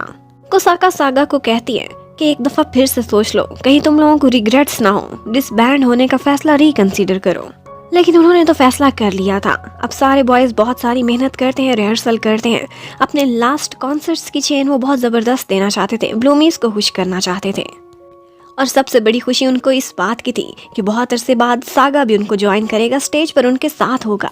उधर चेनी भी उनके पास आते हैं, उन्होंने सुन लिया था कि ये डिसबैंड होने लगे हैं, उनको काफी अफसोस होता है। वो सुनकर उनके पास आते हैं कि तुम लोग हमारे बेस्ट राइवल्स थे, तुम लोगों के साथ काम करना, मुकाबला करना बहुत अच्छा लगता था, तुम लोग ऐसे जाओगे तो हम दुखी हो जाएंगे। अब चेनी के जाने के बाद वो सारे बॉयज़ कहने लगते हैं कि अगर हमारा क्लोजर होना ही है तो अच्छे से होना। और फिर खाने के नाम पर उनको आसूका याद आने लगती है। उसके हाथ के बनाए हुए ब्राउनीज और राइस बॉल उनको बहुत पसंद थे। वो एक दफ़ा फिर से आसूका से मिलना चाहते थे। लेकिन एक बात थी कि वो बॉयज़ अब बहुत लाइट फील कर रहे थे, क्योंकि उन्होंने अपना फैसला कर लिया था और वो उस पर स्टैंड भी कर रहे थे। वो सारे आज बाथ हाउस जाते हैं, साथ में केंजी भी था। वो केंजी का थैंक्स करते हैं कि तुम अब तक के हमारे बेस्ट मैनेजर रहे हो, बहुत फेवरेट थे हमारे। केंजी ये सुनकर शर्मा जाता है और उसकी आंखों में आंसू तो 1 मिनट में आ जाया करते थे। उसके बाद बाहर वो बॉयज़ खड़े होते थे तो केंजी के मुंह से वही बात निकल जाती है जिससे नाव को भी पता चल जाता है कि ये डिसबैंड हो रहे हैं। वो ये सुनकर बहुत सैड होती है। सबसे पहले तो आकर उनके सामने सॉरी करती है, कहती है वो जो फोटो थी कंट्रोवर्सी वाली, वो मेरी वजह से बनाई गई थी। उसे पता था कि वो लोग बीच पर शूटिंग करने जा रहे हैं और यही बात उसने एक रिपोर्टर को बता दी थी, जिसने बाद में जाकर चोरी चोरी ये फोटो बना ली थी। सागा उससे कहता है तुम्हें सॉरी करने की कोई जरूरत नहीं, तुम्हारी कोई गलती नहीं इसमें, मुझे ही केयरफुल रहना चाहिए था। जबकि उधर आसूका अपने फ्री स्टाइल स्कूल में पढ़ा रही होती है। वहाँ पर अक्सर उसकी सिस्टर भी उससे मिलने के लिए आया करती थी। एक दिन वो बच्चों के लिए लंच भी लेकर आती है। यहाँ पर गलती से किसी के मुंह से निकल जाता है कि आसूका पहले ब्लूम्स की मैट्रन रही है और ये बात एक स्टूडेंट सुन लेता है। तानी ने नोटिस कर लिया था कि उसकी नज़रों में गुस्सा आ गया है और बाद में वही लड़का आसूका की फ़ोटो के साथ उसका नाम और पता हर चीज़ डिस्क्लोज करना चाहता था सोशल मीडिया पर। लेकिन तानी और आसूका एंड टाइम पर ऊपर से पहुँच जाते हैं। आसूका उससे रिक्वेस्ट करती है कि प्लीज़ ऐसा ना करो, मैं अपने लिए नहीं कह रही, मैं ब्लूम्स के लिए कह रही हूँ। सुना है सागा वापस आ गया है, उनके लिए बहुत क्रूशियल टाइम है, वो एक और सेटबैक अफोर्ड नहीं कर सकते। और ये सुनने के बाद वो लड़का अपना माइंड चेंज कर देता है और ये सब पोस्ट नहीं करता। आज आसूका से मिलने के लिए कोई स्पेशल इंसान आया था और वो थी प्रेसिडेंट। वो आकर उसे बताती है कि ब्लूम्स डिसबैंड हो रहे हैं। प्रेसिडेंट ने किसी के सामने ये जाहिर तो नहीं किया था, लेकिन उसको बहुत अफसोस हुआ था ये सुनकर, क्योंकि जब ऑडिशन लिया था उसी समय से उसे ये बॉयज बहुत अच्छे लगे थे, बहुत पैशनेट, और उसे लगता था कि ये बहुत आगे तक जाना डिजर्व करते हैं। लेकिन ये डिसबैंड जो हो रहे हैं, तो वो चाहती थी कि आसूका एक दफा डिसबैंड होने से पहले उनसे जाकर मिले। अगर कुछ क्लियर करना चाहती है, दिल में कोई बात है तो जरूर करे उनसे जाकर। आसूका को ये सब सुनकर बहुत दुख हुआ था। वो इस बारे में सोचती है और उसके बाद शाम को जब बॉयज घर वापस आते हैं तो वो देखकर सरप्राइज थे कि आगे आसूका खड़ी हुई थी। उनको समझ नहीं आ रही थी कि वो शॉक्ड हो या फिर खुशी मनाए। लेकिन आसूका उनको थोड़ा फासले पर रखती है और कहती है, वो उन सबको खुद से छत पर मिलने को कहती है। अब सबसे पहले तो नारू कहता है, मुझे आज भी अफसोस है, मैंने जो शब्द आपसे बोले थे बहुत रूड हो गया था। उनसे माफी मांगता है। उसके बाद आसूका सबसे यही कहती है कि मैंने सुना है तुम लोग डिसबैंड हो रहे हो, जिस वजह से भी तुम लोगों ने ये फैसला किया है, अपने ड्रीम्स परसू करना चाहते हो या जो भी है। लेकिन एक बात याद रखना, ब्लूमीज का क्या होगा? जो लोग हमेशा तुम्हारे फैंस रहे हैं, तुम्हें सपोर्ट करते हैं, उनका दिल टूटेगा, उनको बहुत बुरा लगेगा। बस इतना ही कहकर वो जाना चाहती थी। लेकिन फिर एक एक करके सारे बॉयज उसके पास आते हैं। सभी आकर उसे हैंड शेक करते हैं, उसे थैंक्स कहते हैं उस समय के लिए जो उसने उनके साथ बिताया था। वो ज़ीरो थे उस टाइम पर और आसूका ने बहुत मेहनत की थी, बहुत मोटिवेट किया था उनको, उनकी बहुत केयर की थी। अब एक एक लड़का आकर आसूका को अप्रिशिएट कर रहा था, उसको क्रेडिट दे रहा था उसके सारे हार्ड वर्क का। सभी आते हैं लेकिन सागा साइड पर खड़ा रहता है। लेकिन जाने से पहले आसूका खुद सागा के पास आती है और उससे कहती है, मैंने सुना है तुम्हें नए गाने लिखने में दिक्कत हो रही है। मैं समझ सकती हूँ कि तुम सफ़र कर रहे थे, लेकिन इतना बता दूँ, मैं तुम्हारे नए गाने का वेट करूँगी, क्योंकि तुम्हारा गाना तुम्हारे दिल से लिखा जाता है और सीधा मेरे दिल तक पहुँचता है। उसके बाद वो उस घर पर एक नज़र डालती है जहाँ से उसकी सबसे प्यारी यादें जुड़ी हुई थी और वहाँ से जाने लगती है। सामने को साका आ गई थी। वो उसको ब्लूम्स के कॉन्सर्ट के टिकट देती है कि तुम ज़रूर आना, और साथ में खुद भी उसका थैंक्स करती है कि तुम्हें मिलने के बाद मैं एक बेहतर इंसान बन गई। अब फाइनली ब्लूम्स के कॉन्सर्ट स्टार्ट हो जाने थे। उनके पहले कॉन्सर्ट के दिन वो बहुत एक्साइटेड थे और साथ में नर्वस भी। प्रेसिडेंट उनसे कहती है कि ब्लूम्स को मायूस ना करना, अपना बेस्ट देना, उनको एंजॉय कराना। अब एक एक करके जापान के हर शहर में वो लोग कॉन्सर्ट करते चले जा रहे थे। उनके सारे कॉन्सर्ट्स बहुत ज़बरदस्त गए थे और सागा के वापस आने के बाद वो इशू भी दब गया था और पुराना हो गया था, कोई भी कंट्रोवर्सी नहीं रही थी। एक दफ़ा चैनी भी उनके साथ उनके शो पर अपीयर होते हैं और सबको अपनी सपोर्ट शो करते हैं। वो कहते हैं कि ब्लूम से हम भी बहुत प्यार करते हैं और जैसे आप लोग हमें चाहते हैं वैसे ही ब्लूम से भी प्यार करें। अब फाइनली वो लोग ट्रैवल करके वापस आ रहे होते हैं क्योंकि अपने शहर में उनका लास्ट टूर था। लेकिन सब सैड थे। वो यही सोचते हैं कि काश ये दिन इसी तरह से चलते चले जाएं और हम अपने फैंस के सामने परफॉर्म करते रहें। सिर्फ जापान में हमारा ट्रैवल खत्म नहीं होना चाहिए, हमें तो वर्ल्ड टूर करना चाहिए। हर किसी के दिल की यही सिचुएशन थी। हर कोई उदास हो गया था क्योंकि वो डिसबैंड होने वाले थे, आज अनाउंस करेंगे। अब नेक्स्ट डे जब सागा सुबह उठता है तो वो देखता है कि कोसाका आई हुई है और उनके लिए नाश्ता बना रही है। वो कहती है, आज तुम लोगों का सबसे इम्पोर्टेंट दिन है, इसे मैं स्पेशल बनाना चाहती थी, इसलिए अपने हाथों से नाश्ता बना रही हूँ। और यहाँ पर कोसाका पहली दफ़ा सागा को बताती है कि तुम्हारे गाने तुम बहुत अच्छे लिखते हो और उसको अप्रिशिएशन देती है। सागा ने अपने लिए तारीफ कोसाका के मुंह से पहली दफ़ा सुनी थी, उसे बहुत खुशी होती है। अब कॉन्सर्ट का टाइम हो चुका था, हर कोई एवेन्यू में पहुंच रहा था। असुका भी वहां पर आती है अपने एक स्टूडेंट को लेकर, लेकिन वो कहती है कि मैं खुद अंदर नहीं जाऊंगी, बल्कि अपना टिकट उसे दे देती है। एक्चुअली असुका की हिम्मत ही नहीं पड़ रही थी कि वो ब्लूम्स को डिसबैंड होते हुए देखे। वो उस वेन्यू से बाहर जा रही होती है, लेकिन उसका मन कहीं पीछे ही रह गया था। वो बार बार मुड़कर देख रही होती है कि यहाँ पर प्रेसिडेंट उसको आवाज़ लगाती है और उससे कहती है, अपने दिल पर जोर डालने की कोई ज़रूरत नहीं, ये लो पकड़ो एंट्री कार्ड और अंदर चली जाओ। अब असुका भी स्पेशल पास लेकर कॉन्सर्ट देखने पहुंच गई थी। सारे बॉयज बहुत अच्छे से परफॉर्म करते हैं। ये सागा का नया गाना था जो उसने ब्लूम्स के लिए अपना लास्ट गाना समझकर लिखा था। वेन्यू बहुत बड़ा था और बहुत ज़्यादा क्राउड भी इकट्ठा हुआ था। ये अब तक का उनका बेस्ट कॉन्सर्ट था। और उसके बाद वो सबके सामने आते हैं और अनाउंस करते हैं कि हमने फैसला किया था आज के दिन का कि हम आज डिसबैंड हो जाएंगे, लेकिन ये सिर्फ हमारा प्लान था। पर सच बताऊं तो दिल ऐसा करने को मान नहीं रहा। अब वो सारे मेंबर एक एक करके रोते हैं और अपनी सारी सिचुएशन अपने फैंस के सामने रख देते हैं। कहते हैं कि हम और एक्सपर्टीज हासिल करना चाहते हैं, अपने सपनों को छूना चाहते हैं और आपके सामने इससे भी बेस्ट होकर प्रेजेंट होना चाहते हैं। सागा तो साफ कह देता है कि मैं डिसबैंड नहीं होना चाहता, और उसके साथ साथ बाकी बहुत सारे मेंबर्स ने भी मुंह से यही सेंटेंस निकाला था एक साथ। अब सबके दिल की यही कंडीशन थी, तो इन दी एंड यही फैसला होता है कि वो लोग अपने अपने ड्रीम्स को परसू करने के लिए आगे जाएंगे। एक पॉज लगाएंगे अपनी परफॉर्मेंसेस पर, लेकिन जब भी उनके ड्रीम पूरे हो जाएंगे तो वो लोग वापस आएंगे और ब्लूम्स डिसबैंड नहीं होगा, वो वहीं से ही अपना सफर फिर से स्टार्ट करेगा। अब ये देखकर तो हर किसी की आंखों में खुशी के आंसू आ गए थे। हर कोई इमोशनल होकर रोने लगा था। यहाँ पर ब्लूम्स सबके सामने झुककर अपने फैंस से सॉरी करते हैं, लेकिन उनके फैंस उनसे भी ज्यादा इमोशनल थे। उनमें से एक फैन खड़ी होकर उन्हीं का ये गाना गाने लगती है, कम अगेन गाना, जिसके लिरिक्स कुछ ऐसे ही थे कि तुम लोग फिर से आओगे और हमें वहीं पर ही खड़ा पाओगे जहां पर हम पहले थे, आप लोग फिर से ब्लूम करोगे। अब सारा वेन्यू इकट्ठा होकर उनके लिए यही गाना गा रहा था। उनकी आंखों में आंसू आ जाते हैं। उन्होंने इतना प्यार एक्सपेक्ट किया ही नहीं था जितने उनके फैंस उनको दे रहे थे। तो वो सबसे वादा करते हैं कि आप लोग बंधे रहिएगा, हम फिर से आएंगे और फिर से आप लोगों से इसी स्टेज पर मिलेंगे। और सागा को बहुत खुशी हुई थी कि आसुका भी वहां पर खड़ी थी, और इसके साथ ही वो लोग एक टेम्परेरी ब्रेक ले लेते हैं। अब इसी तरह से 3 साल गुजर गए थे। आसुका भी उसे स्कूल में पढ़ाती थी। आज स्पेशल दिन था उसके लिए, क्योंकि ब्लूम्स अपना कम बैक कर रहे थे। वो टीवी पर उनका शो लगाती है जिसमें उनकी वापस अपीयरेंस होनी थी। वो उन सातों को इतने अरसे बाद दोबारा इकट्ठे देखकर बहुत खुश होती है। यहाँ पर सागा कहता है कि नए गाने के लिरिक्स मैंने मुरझाए हुओं के दोबारा ब्लूम करने, यानी कि आसुका के नेम के मीनिंग से इंस्पायर होकर लिखे हैं। और फिर वो अपना गाना परफॉर्म करने लगते हैं, और वो गाना सुनते ही आसुका को वो टाइम याद आने लगता है जो उसने उन सातों बॉयज के साथ गुजारा था। अब उसकी आंखों में तो आंसू आ जाते हैं। इतने में कोई उसे आकर बुलाता है, वो सागा होता है। वो हैरान थी कि क्या ये शो लाइव नहीं है, वो परफॉर्मेंस तो रिकॉर्डेड थी। फिर सागा उससे कहता है मुझे तुम्हारा हाथ चाहिए, और उस पर एक A+ बनाता है कि सारा अरसा तुमने बहुत मेहनत की। और आसुका भी उसे A+ देती है उसके नए सॉन्ग के लिए। और फिर सागा उसे हक कर लेता है एक नई बिगिनिंग के लिए।